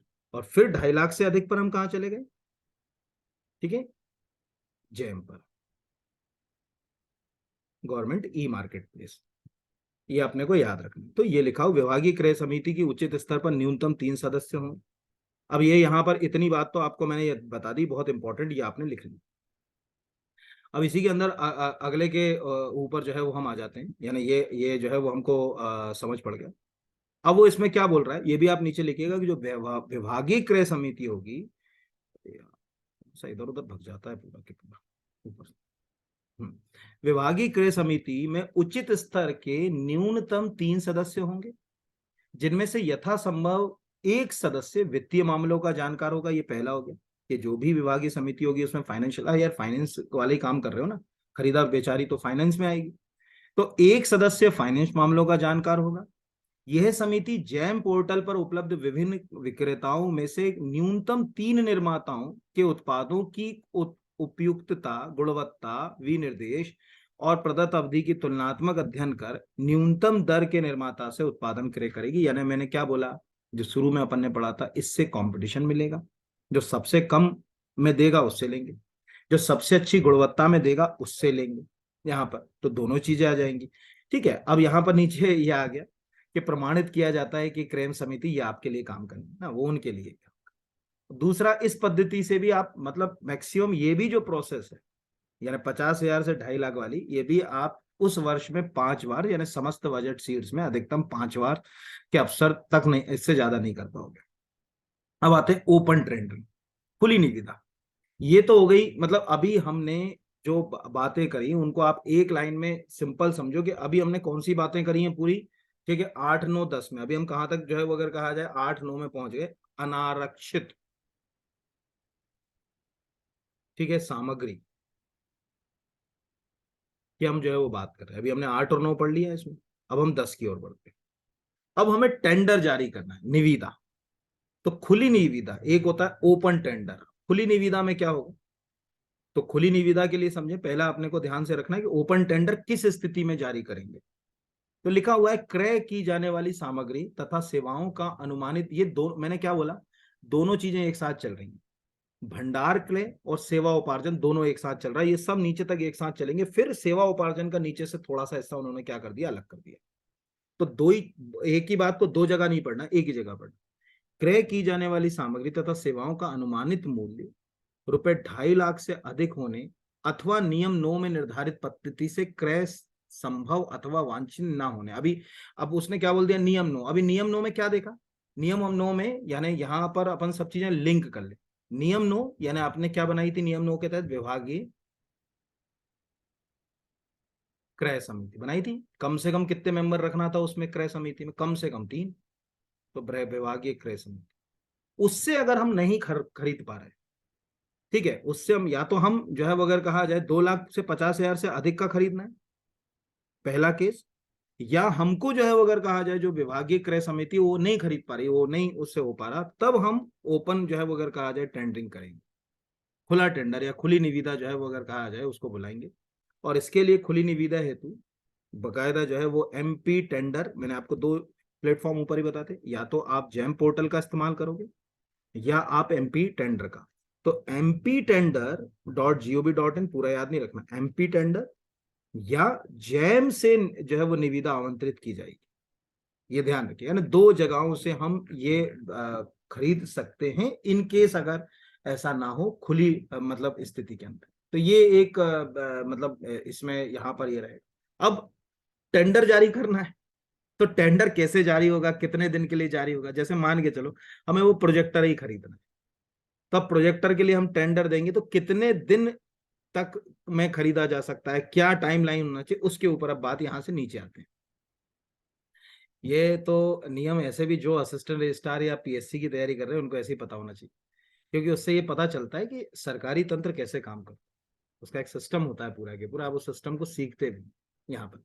तो पहले आप टेंडर जारी करना, तो टेंडर के लिए 10.1.2 ई पोर्टल के अतिरिक्त ठीक है, व्यापक परिचालन वाले कम से कम, व्यापक मतलब जैसे मध्य प्रदेश में बात करें तो दैनिक भास्कर, ठीक है, कोई पूछे मध्य प्रदेश में व्यापक परिचालन वाले कम से कम एक राष्ट्रीय दैनिक समाचार पत्र, ये व्यापक है। व्यापक मतलब बहुत, इस क्लास में कोई भी बच्चा ऐसा नहीं होगा जो दैनिक जागरण, दैनिक भास्कर इनके नाम नहीं जानता होगा, राजस्थान पत्रिका, ये हमारे मध्य प्रदेश के अंदर व्यापक प्रचलन वाले समाचार पत्र। तो कोई पूछेगा कि नेशनल लेवल का यहाँ पर अगर कहा जाए, या व्यापक अच्छा जो है वो परिचालन जिसका हो रहा है, उसमें कितने न्यूज़पेपर में आप वो टेंडर जारी करोगे, जो मैंने कहा ना जैसे प्रोजेक्टर खरीदा तो कम से कम कितने नेशनल लेवल के न्यूज़पेपर में इश्यू करोगे, एक नेशनल लेवल के न्यूज़पेपर में वो टेंडर जारी करोगे। जैसे दैनिक भास्कर ही ले लेते हैं, अब मैं तो दैनिक भास्कर ही पढ़ता हूँ, तो मुझे दैनिक भास्कर का ही नाम याद रहता है यहाँ।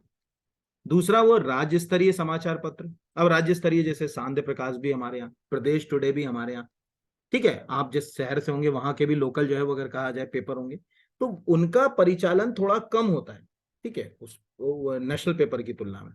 तो राज्य स्तरीय जो है वो के लिए कम से कम कितने, दो, यानी नेशनल लेवल का एक न्यूज़पेपर में आप टेंडर जारी करो, टेंडर की सूचना दो कि लोग कम से कम आपके जो है वो जो भी आप उम्मीद कर रहे हो उसमें जो है वो टेंडर भर सकें। और स्टेट लेवल पर कम से कम जो है वो कितने दो आप, दो लेवल की, दो। तो ये पहला मतलब, अभी ध्यान से देखो अब कितनी चीजें क्लियर हो गई। नियम नंबर टेंडर की जो है वो ओपन, मतलब अभी अपन यहां से इसको ऐसे समझे, आग देखो इनको रटना नहीं। ओपन टेंडर में अपन ने क्या देखा कि 2.5 लाख रुपए से अधिक का खरीदना है तो ओपन टेंडर आएगा। अगर विभागीय जो समिति है वो परचेस नहीं कर पा रही तो ओपन टेंडर आएगा।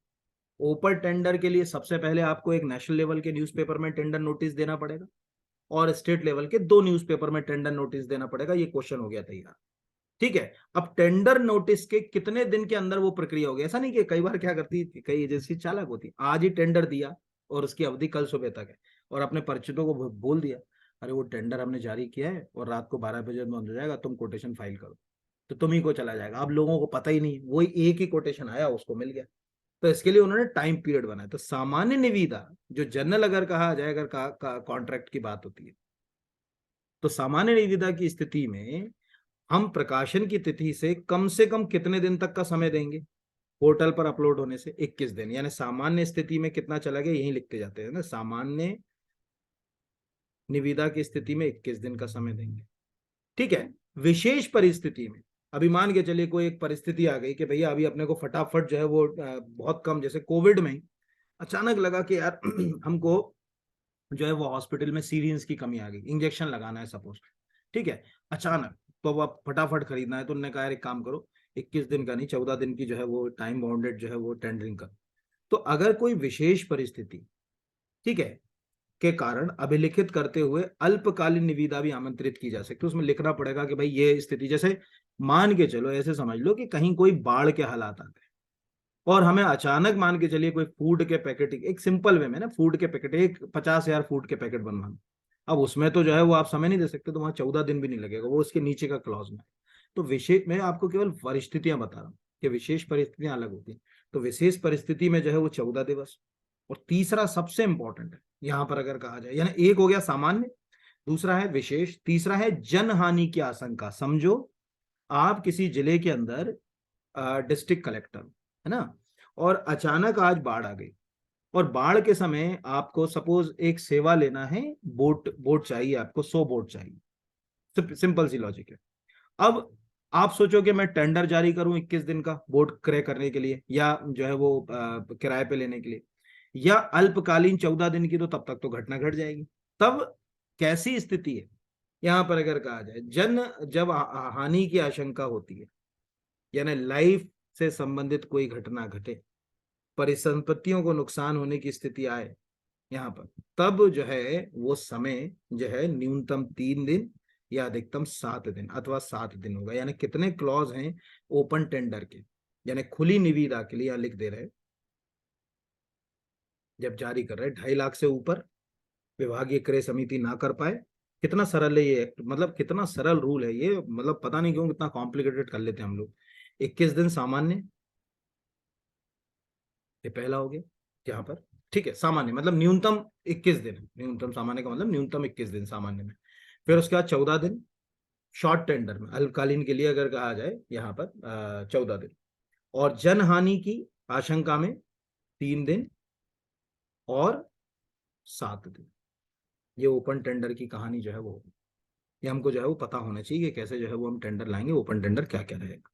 तो ये भी क्वेश्चन आपको आएगा कि यदि भंडार क्रय एवं सेवा उपार्जन नियम के तहत जनहानि की आशंका, परिसंपत्तियों के नुकसान होने की स्थिति में खुली निविदा के लिए अधिकतम कार्य दिवस होंगे। पहला 3 अथवा 7 कार्य दिवस, दूसरा 14 कार्य दिवस, तीसरा 21 कार्य दिवस, चौथा जो है वो 30 कार्य दिवस। या हो सकता है कि वो 1 कार्य दिवस लिख दे, 2 कार्य दिवस लिख दे, 5 कार्य दिवस लिख दे, उसके ऊपर है कि क्या लिखेगा। तो आपको जो है समझ पड़ गया कि हाँ कितने दिन में हम जो है वो यहाँ पर।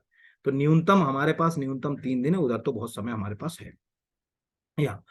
तो ये है यहाँ। अब GeM portal, e tender portal पर उपलब्ध रिवर्स ऑक्शन प्रोसेस भी किया जा सकता है। रिवर्स ऑप्शन ऑक्शन का मतलब क्या होता है? भाई आपने जो है वो अगर कहा जाए कोई चीज के लिए ऑक्शन किया और जो प्रोडक्ट आपका आया वो हमको ठीक नहीं लगा, हमको पसंद नहीं आया, हम रिवर्स प्रोसेस भी कर सकते हैं। ठीक है, सरकार को अधिकार, ऐसा नहीं कि जो है वो एक बार ले लिया तो पत्थर की लकीर हो गया यहाँ। अब सिंपल सी लॉजिक है कि जब आपने ये टेंडर जारी किया तो टेंडर के लिए, अब इसका अभी मैंने सपोज मान के चलिए टेंडर जारी किया, मुझे 5 लाख रुपए का जैसे मिल्क प्रोडक्ट लेना है कोई कार्यक्रम के लिए, सिंपल समझे अपन, चलो और सरलता समझे। मुझे 1 लाख जो है वो मास्क की जरूरत है, मध्य प्रदेश में कोरोना के केस बढ़ रहे हैं, अभी सिंपल समझना ना। अब मान के चलिए हर कोई टेंडर लेके आ गया। अब टेंडर में किसी ने जो 50 पैसे कीमत रख दी, हमने उसी को टेंडर दे दिया। जब पता चला तो उसने कहा साहब हम तो नहीं बना पाएंगे, हमने तो ऐसे ही भर दिया। तो जैसे चुनाव में होता है ना कि आपको एक जमानत राशि डालना भरना पड़ती है, वो इसलिए भरना पड़ती है कि अगर आप सिक्योर बोर्ड की स्थिति में नहीं आओगे तो आपकी जमानत जो है वो जब्त हो जाए। सेम यहां पर है कि क्रयकर्ता विभाग चाहे तो जैम पर खुली निविदा आमंत्रित करने के लिए मध्य प्रदेश लघु, ठीक है, उद्योग निगम की सेवाएं ले सकता है। पहला, निगम द्वारा निविदा के मूल्य का 50% जो है वो सेवा शुल्क दे होगा यहाँ पर। ये अब यहाँ से आगे बढ़ते हैं, एक जो है वो अगर कहा जाए, ये इसमें अभी आएगा यहाँ पर है ना, वो नीचे है वो वाला, मैं एक्चुअली मुझे लगा ये वाला सेक्शन है तो वो नीचे आ रहा है, इस स्टोरी को दिमाग में रखना। ठीक है, अभी जो बोला मैंने एकल सोर्स से, अब ये एकल सोर्स क्या होता है? हमारे पास सिंगल ही सोर्स है। जैसे एक सिंपल सी लॉजिक, आप बाजार में लैपटॉप लेने जाते हो, ठीक है, लैपटॉप लेने जाते, टेक्निकली आप जानते हो बाजार में लैपटॉप के अंदर जो प्रोसेसर होते हैं उसके 2 ही की प्लेयर है इस समय मार्केट में, या तो इंटेल का होगा या जो है वो AMD का होगा। अभी हम थोड़ी देर के लिए AMD को अलग रख दे, ऑलमोस्ट इंटेल का होगा। अब एकल अगर हमारे पास सोर्स है जैसे इंटेल ही है, तो अगर हमें लैपटॉप ही खरीदना है ऐसे समझे, और इंटेल ही लैपटॉप ही बना रही है, हम समझे प्रोसेसर छोड़ दें, तो हम उसी का जो है वो अगर कहा जाए हमारी मजबूरी हो जाएगी। तो यहां पर ये लिखा है एकल कि निम्नलिखित परिस्थितियों में एकल स्रोत से क्रय उपार्जन का सहारा लिया। पहला, कि यह प्रयोक्ता विभाग संस्था की जानकारी में है कि केवल एक ही फर्म विशेष अपेक्षित माल की विनिर्माता है, जैसे मैंने बोला कि इंटेल ही केवल लैपटॉप बनाती है, प्रोसेस बनाती है, मान लिया।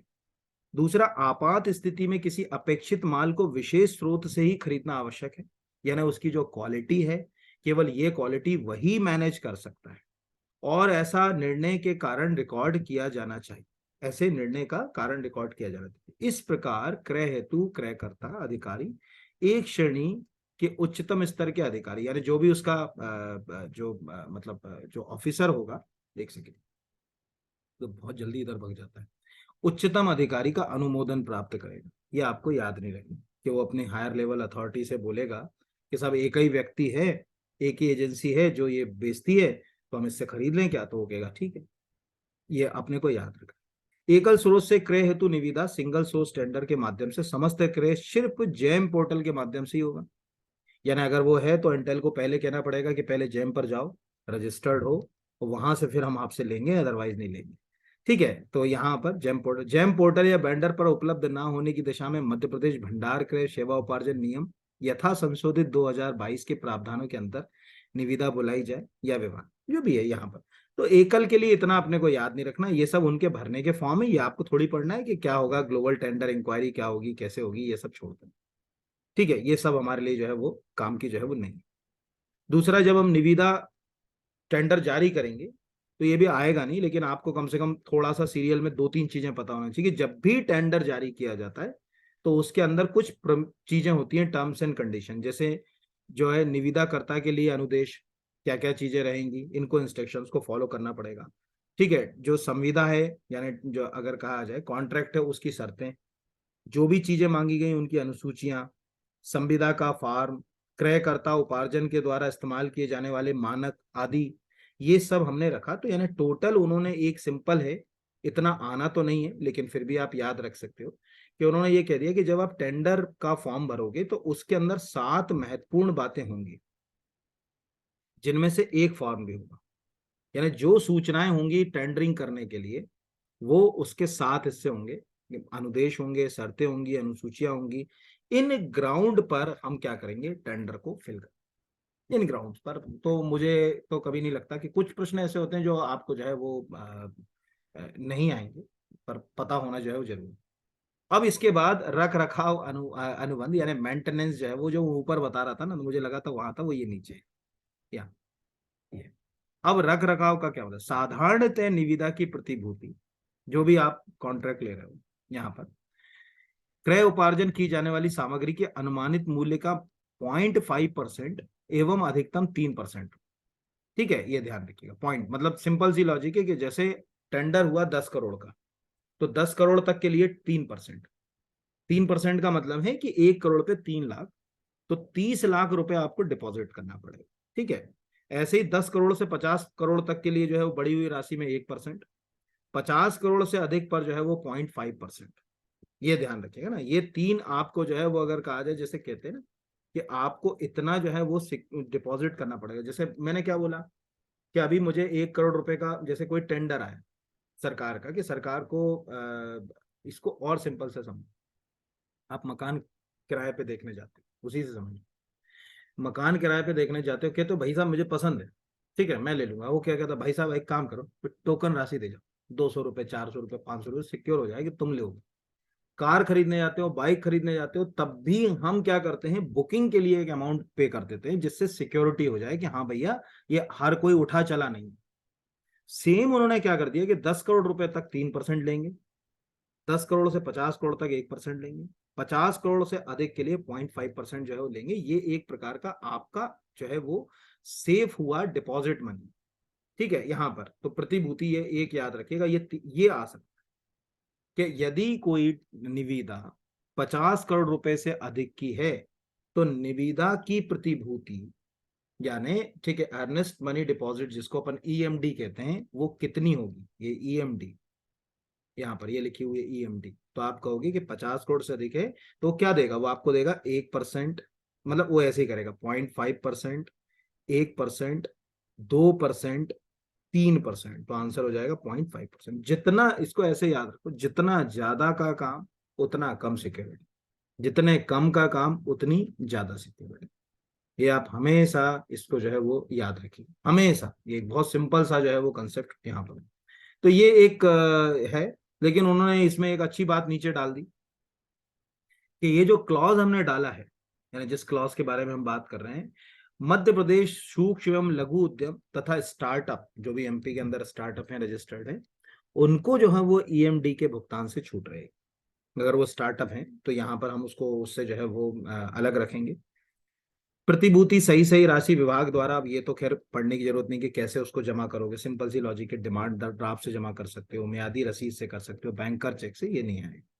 तो इसको तो अभी अपन छोड़ दें, कैसे करोगे।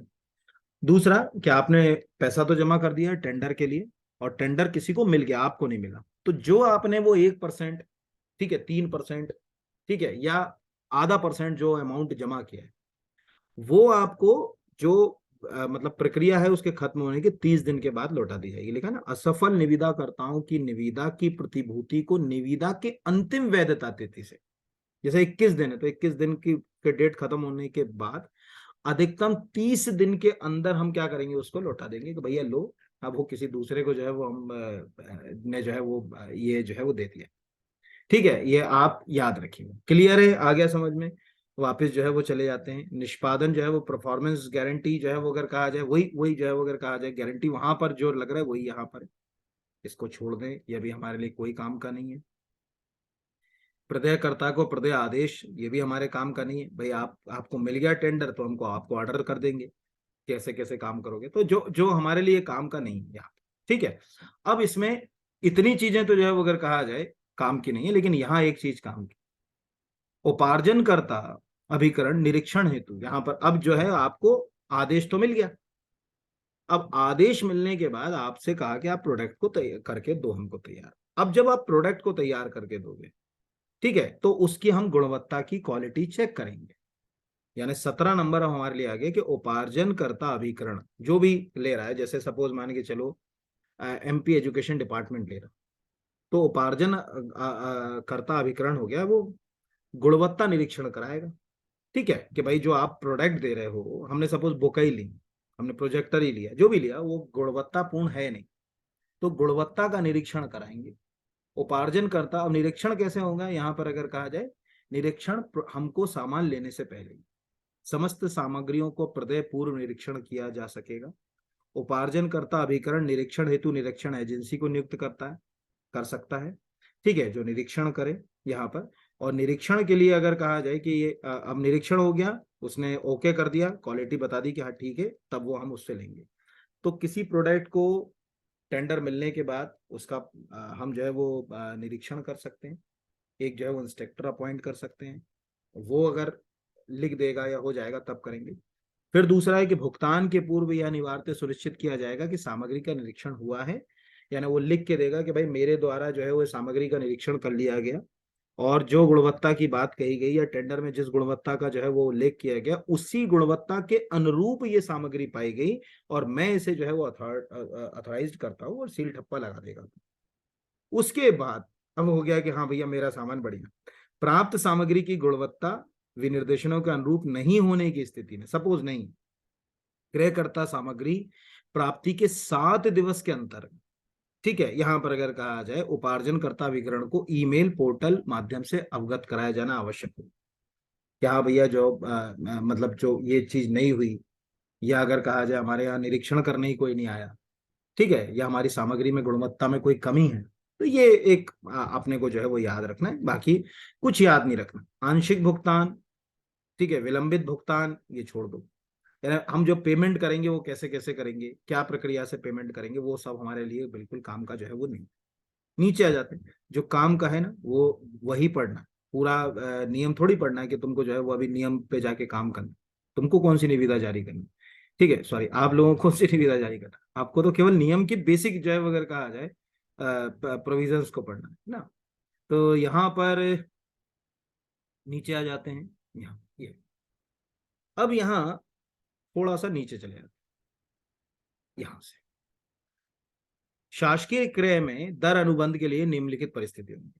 ठीक है, शासकीय क्रय के अंदर जो है, अब शासकीय क्रय का मतलब है आप किसी गवर्नमेंट अथॉरिटी से जो है वो लेना, जिसके एक से अधिक क्रेता हैं तथा जिसकी बार बार क्रय की आवश्यकता है, रख रखाव से संबंध, अच्छा ये तो छोड़ ही दो, ये इतना मत दिमाग लगाओ इसमें, मुझे मालूम है कि इसमें कुछ नहीं आएगा। पढ़ा तो मैंने ये पूरा है, पर मुझे नहीं लगता कि जो चीजें आएंगी वही अपन पढ़ें जितना आएगा। अब यहां से ये यहाँ, ठीक है, अब यहां से आएगा सेवा क्षेत्र में, ध्यान रखना, सेवा क्षेत्र में 1 करोड़ से अधिक की निविदाओं के लिए विभाग यदि उचित समझे तो PQR के स्थान पर प्रूफ ऑफ कंसेप्ट को अपना सकता है। ये हमारे लिए काम का है।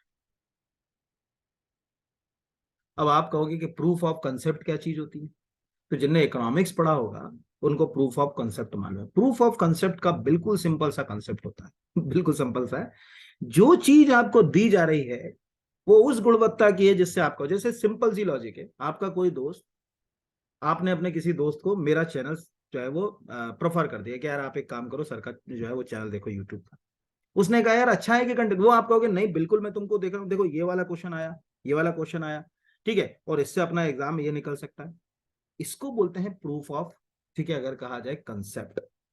या अगर प्रूफ ऑफ कंसेप्ट को और सिंपल से समझो कि आप कोई एक दवाई ले रहे हो और उस दवाई से इलाज नहीं लग रहा और हम उसकी जगह कोई नई दवाई ले रहे हैं, तो डॉक्टर ये कहे कि इस दवाई के रिजल्ट्स इतने अच्छे हैं, इतने मरीज ठीक हो गए हैं, इस दवाई से जो है वो कभी किसी को कोई नुकसान नहीं हुआ, साइड इफेक्ट नहीं हुआ, ये सब उसके द्वारा कही गई बातें प्रूफ ऑफ कंसेप्ट कहलाती हैं। यानी सर्विस सेक्टर में अगर हम 1 करोड़ से अधिक की निविदाओं में विभाग चाहे तो प्रूफ ऑफ कंसेप्ट को अपना सकता है, ये ध्यान रखिएगा। और इस तरह के प्रूफ ऑफ कंसेप्ट या स्विस चैलेंज भी बोलते हैं इस प्रूफ ऑफ कंसेप्ट को, के लिए वो एक समिति गठित करेगा। लेकिन ये सेवा क्षेत्र की बात कर रहा हूँ, ठीक है। ये कभी कोई पूछेगा कि भाई हम जो बात कर रहे हैं ये किसके लिए कर रहे हैं, तो ये सेवा क्षेत्र के लिए बात कर रहे हैं। और इसका जो है वो आपको नियम नंबर भी जो है वो पता होना बहुत जरूरी है कि किस नियम के, मतलब जो आप डिस्कशन कर रहे हैं, जो प्रक्रिया हो रही है वो किसके तहत हो रही है, स्टार्टअप के लिए हो रही है या उसके लिए हो रही है। तो ये आप याद रखिएगा, कभी आपसे कोई पूछ लेगा कि स्टार्टअप वगैरह से संबंधित जो है, यानी 22 नंबर का जो नियम है उसी का 2 ये कहता है प्रूफ ऑफ कंसेप्ट के बारे में। और प्रूफ ऑफ कंसेप्ट के लिए यहाँ पर इतने लोगों की हम जो है वो गठित समिति बना सकते हैं, जैसे मुख्य सचिव मध्य प्रदेश शासन, प्रमुख सचिव संबंधित जो विभाग, प्रमुख सचिव जो है, ये आपको याद रखना पड़ेगा। मतलब इसको आप चाहें तो नाम लिख लें, याद रख लें, और ना करें तो आप याद रखिए कि 7 लोगों की एक मतलब समिति है जो तय करेगी कि प्रूफ ऑफ कंसेप्ट के तहत है या नहीं वो स्टार्टअप से संबंधित चीजें। जैसे अभी मैंने बोला ना, किसी ने स्टार्टअप किया, जैसे ऐसे समझो कि हम इसको एक लाइन में समझते हैं, कोविड में हमको मास्क की जरूरत थी। अब वो मास्क हमको सुरक्षित रख रहे या नहीं रख रहे हमें नहीं मालूम। किसी लड़के ने बहुत रिसर्च किया और एक ऐसा मास्क विकसित किया जिससे कि कोविड होने की संभावना ना के बराबर है, यानी वो हो गया स्टार्टअप। लेकिन उस स्टार्टअप में उसको प्रूफ ऑफ कंसेप्ट की जरूरत पड़ेगी, क्योंकि वो कैसे प्रूव करेगा कि मेरा प्रोडक्ट सीख नहीं है। तो यहाँ ये 7 लोगों वाली कहानी जो है वो आ जाएगी प्रूफ ऑफ कंसेप्ट के तहत, ठीक है। तो ये एक जो है वो मतलब जो है वो याद रखना है, कभी कोई प्रूफ ऑफ कंसेप्ट के बारे में जो है वो बात करे तो प्रश्न जो है वो आपसे पूछ सकता है, ठीक है। अब यहां से कहानी के अगले और इंपॉर्टेंट हिस्से की ओर बढ़ते हैं, इस पे क्वेश्चन बनेंगे। यानी अब जो कहानी है वो यहाँ पर हमेशा ध्यान रखिए कि उसमें हमारे और आपके लिए क्या चीजें हैं वो अपने को याद। तो हम सीधे आ जाते हैं क्रय प्राथमिकता के ऊपर, यानी हम किस पे चले गए, 23 पर। जब आप किसी प्रोडक्ट को खरीदेंगे तो सबसे पहले उसमें किसको आप प्राथमिकता देंगे, यानी प्राथमिकता किसको होगी, तो नियम 31 के अंतर्गत गठित समिति द्वारा जिन सामग्रियों उत्पादनों की सूची, ठीक है, मतलब सूक्ष्म एवं लघु उद्यम क्रय अनुमानित की जाएगी, उनको क्रय पर यह प्रावधान लागू होगा। अब इसमें क्या है, किसको हम प्राथमिकता देंगे, नंबर 1, यदि L1 जो मैंने जब आपको जब एक्ट सबसे पहले जब मतलब जहां से शुरू किया था तो उसी में मैंने आपको ये बताया कि जब लोकल लेवल पर हम क्या बोलते हैं कि किसी प्रोडक्ट को जो है वो क्या बोल सकते हैं, वर्ड अपन प्रयोग कर सकते हैं ना कि खरीदते हैं, तो उसमें लोकल सप्लायर यानी L1, और फिर उसमें 2 थे, क्लास 1 लोकल सप्लायर, जिसमें मैंने आपको कहा था कि जो भी है संवर्धन कहाँ होगा, 50%, ठीक है, या उससे अधिक जो है वो अगर कहा जाए देश में। और L2 में जो है वो क्या था, 50% तक जो है हो सकता है बाहर, मतलब उसमें याद होगा आपको, वो अभी मैंने बताया था। तो ये वाला तो मुझे नहीं लगता है कि आपको पूछेगा, ये वाला मुझे लगता है कि पूछेगा कि बहुत इंपॉर्टेंट है ये, मुझे बहुत बार बार लग रहा है कि आएगा कि सूक्ष्म एवं लघु उद्यम की वार्षिक खरीद के, यानी माइक्रो और स्मॉल इंटरप्राइजेस जो है एमएसएमई के वार्षिक खरीद के 25% में से, ठीक है, यहां पर अगर कहा जाए यानी 25% में से 4% अनुसूचित जाति जनजाति के स्वामित्व वाले उद्यमियों के सूक्ष्म उद्यम से खरीदना चिन्हित होगा। ये पहला आईएमपी हो गया कि जो एमएसएमई ले रहा है उसके 25% में से, जो खरीदी के 25% में से कितना परसेंट कम से कम जो है वो शेड्यूल ट्राइब से संबंधित जो भी उद्यमी चला रहे हैं या जो प्रोडक्ट बना रहे हैं उनसे लेना पड़ेगा, 4% तो लेना ही पड़ेगा, ये पहला।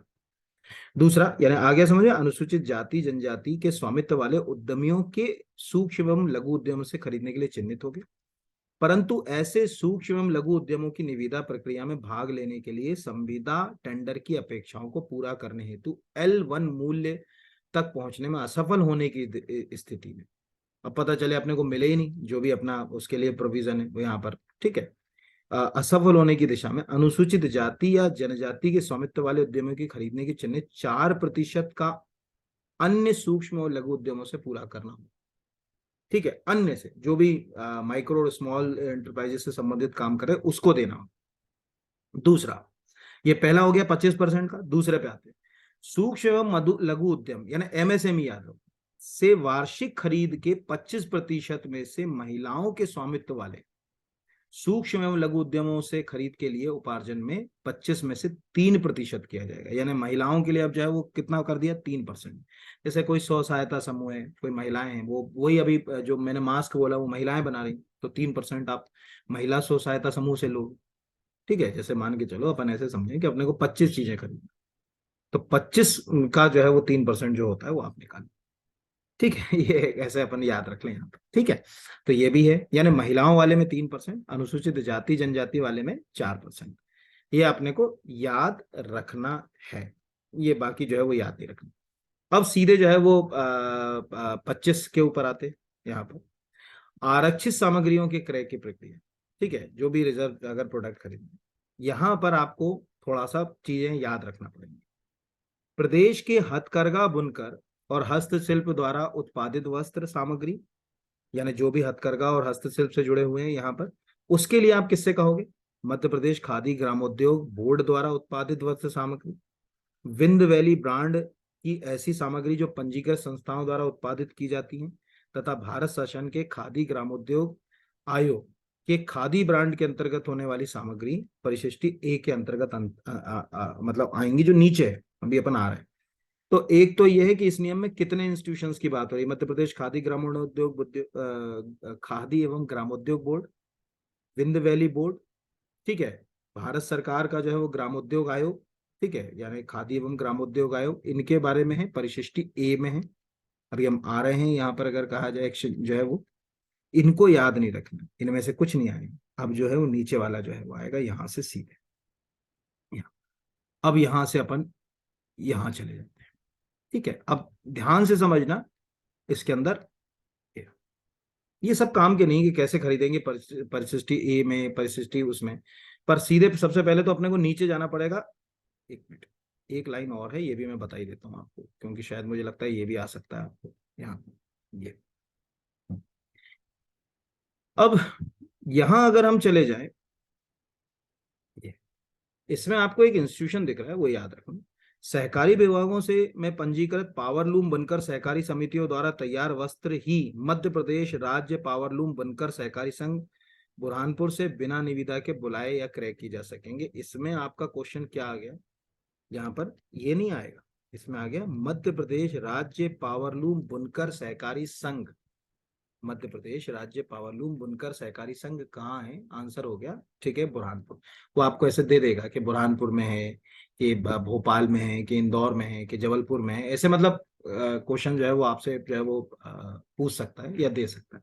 तो ये एक आपको जो है वो याद रखना है, बाकी कुछ याद नहीं रखना। नियम नंबर कौन सा है, क्या है, वो सब आपको याद नहीं रखना है। ठीक है।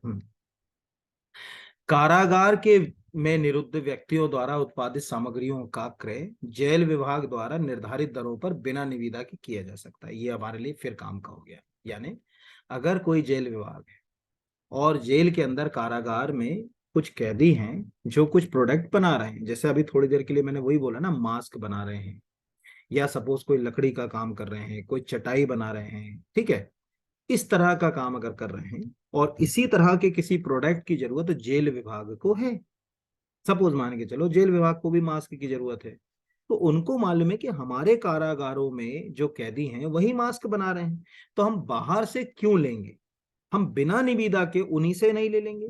तो यहाँ पर जो भी जितने भी प्रिजनर्स हैं उनके लिए कि कारागार में निरुद्ध व्यक्तियों द्वारा उत्पादित सामग्रियों का क्रय जेल विभाग द्वारा निर्धारित दरों पर बिना निविदा बुलाए किया जा सकता। ठीक है, ये इसके लिए निविदा जो है वो बुलाने की जो है वो जरूरत जो है वो नहीं, बिना निविदा के भी जो है वो आप इसको खरीद सकते हो, लेकिन शर्त आपको जो है वो ये पता होगी। ठीक है, यहाँ पर इन सामग्रियों को, अब यहाँ पर दिख रहा है, यहाँ पर इन सामग्रियों की दरों के निर्धारण हेतु समिति गठित की जाएगी। अब ये समिति वही होगी जैसे है ना कि भाई पता चले कि आपने अपना मतलब खुद का ही सामान खरीद लिया महंगा, कि भाई मास्क आप क्या खुद ही बने, 3 रुपए कॉस्ट आ रही है, आप खुद ही का मास्क जो है वो खुद ही को 20 रुपए बेच रहे हो। तो उन्होंने कहा कि ऐसा ना हो, इसके लिए एक कमेटी बनाओ, प्रमुख सचिव वित्त विभाग, प्रमुख सचिव स्कूल शिक्षा गृह, जो भी मतलब उससे संबंधित है उसमें, यहाँ पर ये आपको याद रखना है, ठीक है। इसमें मतलब आएगा तो नहीं, लेकिन याद रखिए। अब निम्न परिस्थितियों में इन नियमों के पालन की छूट, कब कब जो है वो अगर कहा जाए, हमको ये सब चीजें निविदा वाले केस नहीं लगेंगे। पहला, प्राकृतिक आपदा, दंगे, अग्नि दुर्घटना में जरूरत नहीं है। जहां सामग्री बहावित्त परियोजनाओं से हो, जैसे सपोज मान के चलो मास्क हमको कौन दे रहा हो, वर्ल्ड बैंक दे रहा हो, WHO दे रहा हो, एशियन डेवलपमेंट बैंक दे रहा हूं, तब हमको जरूरत नहीं। तो हमें दिख रहा है कि निम्न परिस्थितियों में इन नियमों के पालन में छूट होगी, यानी जो ऊपर से नीचे तक अभी हम आए वो 50,000, 2.5 लाख, वो सब चीजें कब कब छूट होगी। तो पहला, प्राकृतिक आपदा दंगे में छूट होगी। सामग्री बहा पोषित परियोजनाओं से है, यानी वर्ल्ड बैंक से फंडिंग हो रही है सामग्री के लिए, एशियन डेवलपमेंट बैंक से जो है वो फंडिंग हो रही है, तो उस पर नहीं होगी। लोक हित में, ठीक है, यहाँ पर अगर प्रशासनिक विभाग नियम 6 में उल्लेखित संस्थाओं से अनापत्ति प्राप्त करने के पश्चात खुली निविदा के माध्यम से उपार्जन कर सकता है लोक हित में, ठीक है। जो अपन ऊपर जो है वो पढ़ के आए थे कि भैया कैसे अथॉरिटी इसमें करेगी, वहां पर, ठीक है। ये सब चीजों को साथ में कॉपी में लिखोगे नहीं तो भूल जाओगे नियमों को जोड़ने में, ये ध्यान रखें ना। तो ये एक बेसिक इतना अपने को याद रखना है, बाकी जो है वो हमको कुछ नहीं। इन नियमों की व्याख्या के संबंध में कोई भी प्रश्न उपस्थित होने में नियम के अधीन क्रियान्वयन हेतु विभाग द्वारा एक समिति बनाई जाएगी। वो जो एक बार बन गई वही समिति चल रही है। मुख्य सचिव मध्य प्रदेश शासन, प्रमुख सचिव वित्त विभाग, प्रमुख सचिव औद्योगिक नीति निवेश प्रोत्साहन, ठीक है, यानी इन्वेस्टमेंट एंड प्रमोशन जो है उससे, प्रमुख सचिव जो है वो सूक्ष्म लघु मध्यम उद्यम, ये यहाँ पर। अब यहां से अपन नियम 6 पर आ जाते हैं। ये क्वेश्चन आपको आ रहा है, यानी ऊपर वाले क्वेश्चंस में क्या क्या आ रहा है वो तो बता दिए। अब ये आईएमपी, आईएमपी पहले नियम 6 देखें, यानी अब सबसे पहले तो ये जो लिस्ट डाली है ये किसके तहत है, मतलब इस पूरी लिस्ट का सीधा सीधा जो है वो अगर कहा जाए संबंध है नियम 6 से। अब नियम 6 याद करो, नियम 6 में हमने क्या कहा था, पहले तो वो नियम 6 पढ़ लें कि क्या है। नियम 6 में लिखा था कि राज्य शासन के उपक्रमों से बिना निविदा के वो सेवाओं का उपार्जन कर सकते हैं, बिना निविदा के। और उसमें मुझे याद है मैंने अभी कितने इंस्टीट्यूशंस बताए थे तुमको, 7। जैसे मैंने बताया था कि अगर प्रचार प्रसार सामग्री खरीदना है तो मध्य प्रदेश माध्यम से खरीदो, ठीक है। कैटरिंग का इवेंट का खरीदना है तो एमपी टूरिज्म बोर्ड से खरीदो, ठीक है। या दूध के बने उत्पादों को खरीदना है तो MP state cooperative dairy federation से खरीदो, उन नियमों के तहत। अब यहाँ पर वहां तक अपन ने ये ले लिया। अब उपार्जन जो अभिकरण है, ठीक है, उपार्जन अभिकरण यहाँ पर 3 तो ये लिखे हुए संत रविदास, यानी एक तो आपको ये समझ, पहला तो यही यही क्वेश्चन जो है वो आपका हो गया, मतलब एग्जाम पॉइंट ऑफ व्यू से ये आपको याद रखना है। यहाँ एक सेकंड, ये परिशिष्टि ए में उपार्जन करता जो अभिकरण है, ठीक है, जो खरीदने मतलब जिनसे अपन उपार्जन कर रहे हैं, वो कितने अभिकरण है उपार्जन के लिए, तो 3। संत रविदास, मध्य प्रदेश खादी, ठीक है, और मध्य प्रदेश राज्य पावर लूम बुनकर सहकारी संघ बुरहानपुर। तो ऐसे भी मालूम होगा टेक्सटाइल के लिए एक जमाने में फेमस था, ताप्ती मिल बहुत फेमस थी बुरहानपुर की, ताप्ती नदी वहीं से होते हुए बहती है। और किसी जमाने में वो खटकों की आवाज आती थी, मेरे तो बड़े दादाजी बुरहानपुर में ही रहते हैं। और इंदौर भी बड़ा फेमस था, ये सब टेक्सटाइल के लिए थे। लेकिन जैसे जैसे परिस्थिति बनी, मशीनें आई, उनने एग्जैक्टली बुनकर मजदूरों की तो रोजी छीन ली तकनीक ने, ठीक है। अब पावर आ गया ना, या पावर वर्ड इस्तेमाल हो, हाथ से जब काम होता है उसको बोलते हैं हैंडलूम। हाथ से जब करघा चलता है, मशीन से चलता है तो पावर लूम।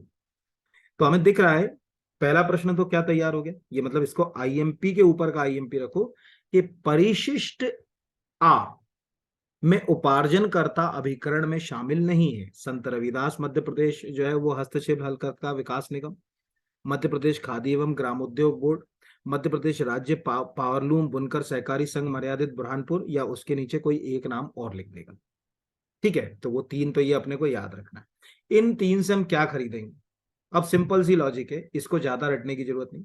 जैसे अगर हम संत रविदास मध्य प्रदेश हस्तशिल्प हथकरघा विकास की बात करें, तो यहां पर अगर कहा जाए जैसे बैंडेज खरीदना है, चादर बेड स्प्रेड खरीदना है, ठीक है, ब्लाउज खरीदना है कपड़ा ऊनी, मच्छरदानी खरीदना है, ठीक है। यहाँ पर अगर कहा टेबल क्लॉथ खरीदना है, नेपकिन खरीदना है।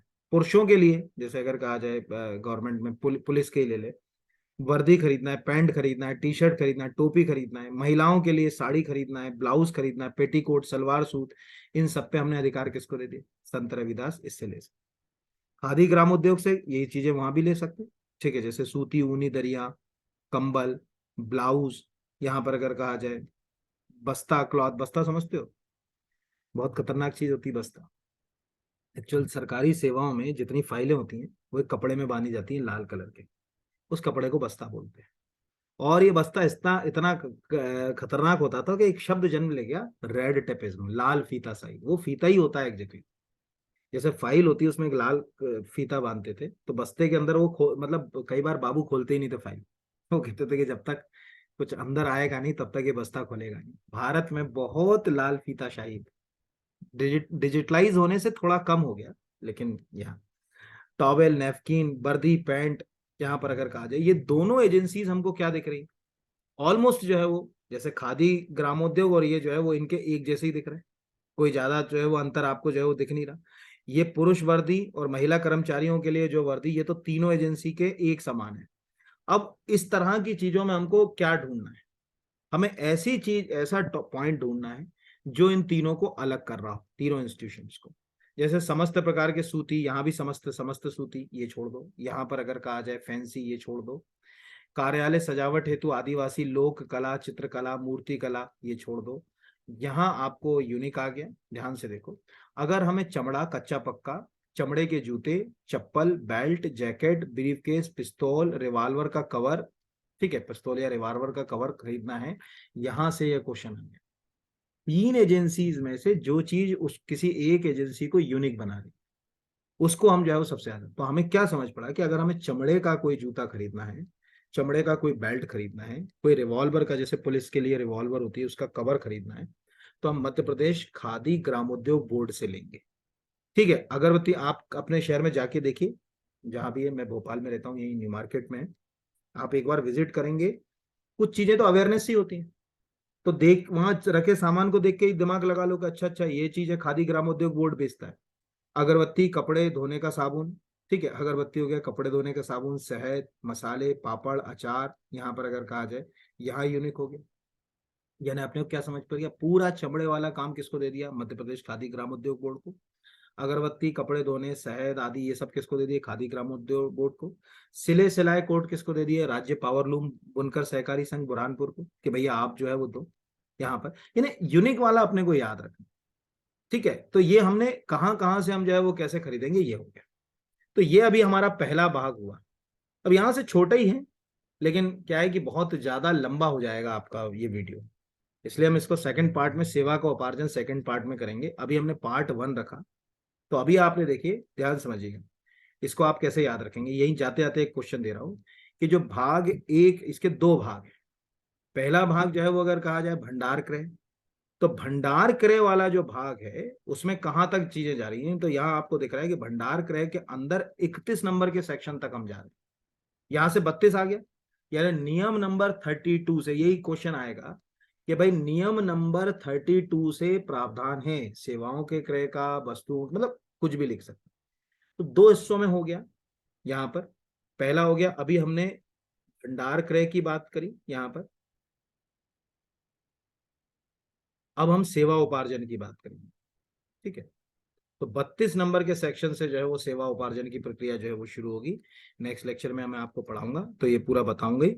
बस कहाँ तक जाएगा सेवा का उपार्जन, यहाँ से नीचे बढ़ते जाइए, 32, 33, 34, ऐसे आप जब इसमें नीचे बढ़ेंगे तो देखिए मैं आपको दिखाई देता हूँ ना पूरा। जैसे कम से कम एक क्वेश्चन तो आप अपनी कॉपी के अंदर लिख के ही रख लीजिए कि यार यहाँ तक जो है वो सेवाओं का उपार्जन वाला जो है वो सेक्शन जो है वो इसके अंदर जाएगा, ये चलेगा 41। इसमें ज्यादा कुछ नहीं, ठीक है, ज्यादा तो कुछ नहीं है, आना भी नहीं है बहुत ज्यादा, पर फिर भी अपने को याद रखना ये सब सेवाओं के उपार्जन से संबंधित। जैसे वहां 2.5 लाख का था, ठीक है, अपन ने वहां क्या पढ़ा था, 2.5 लाख रुपए का, यहाँ पर उन्होंने कहा 5 लाख रुपए या कम का अनुमानित कार्य बिना उसके दे सकते हैं, ये सब अपन देखेंगे। तो ये बस ये खत्म हो गया है यहाँ, एक सेकेंड।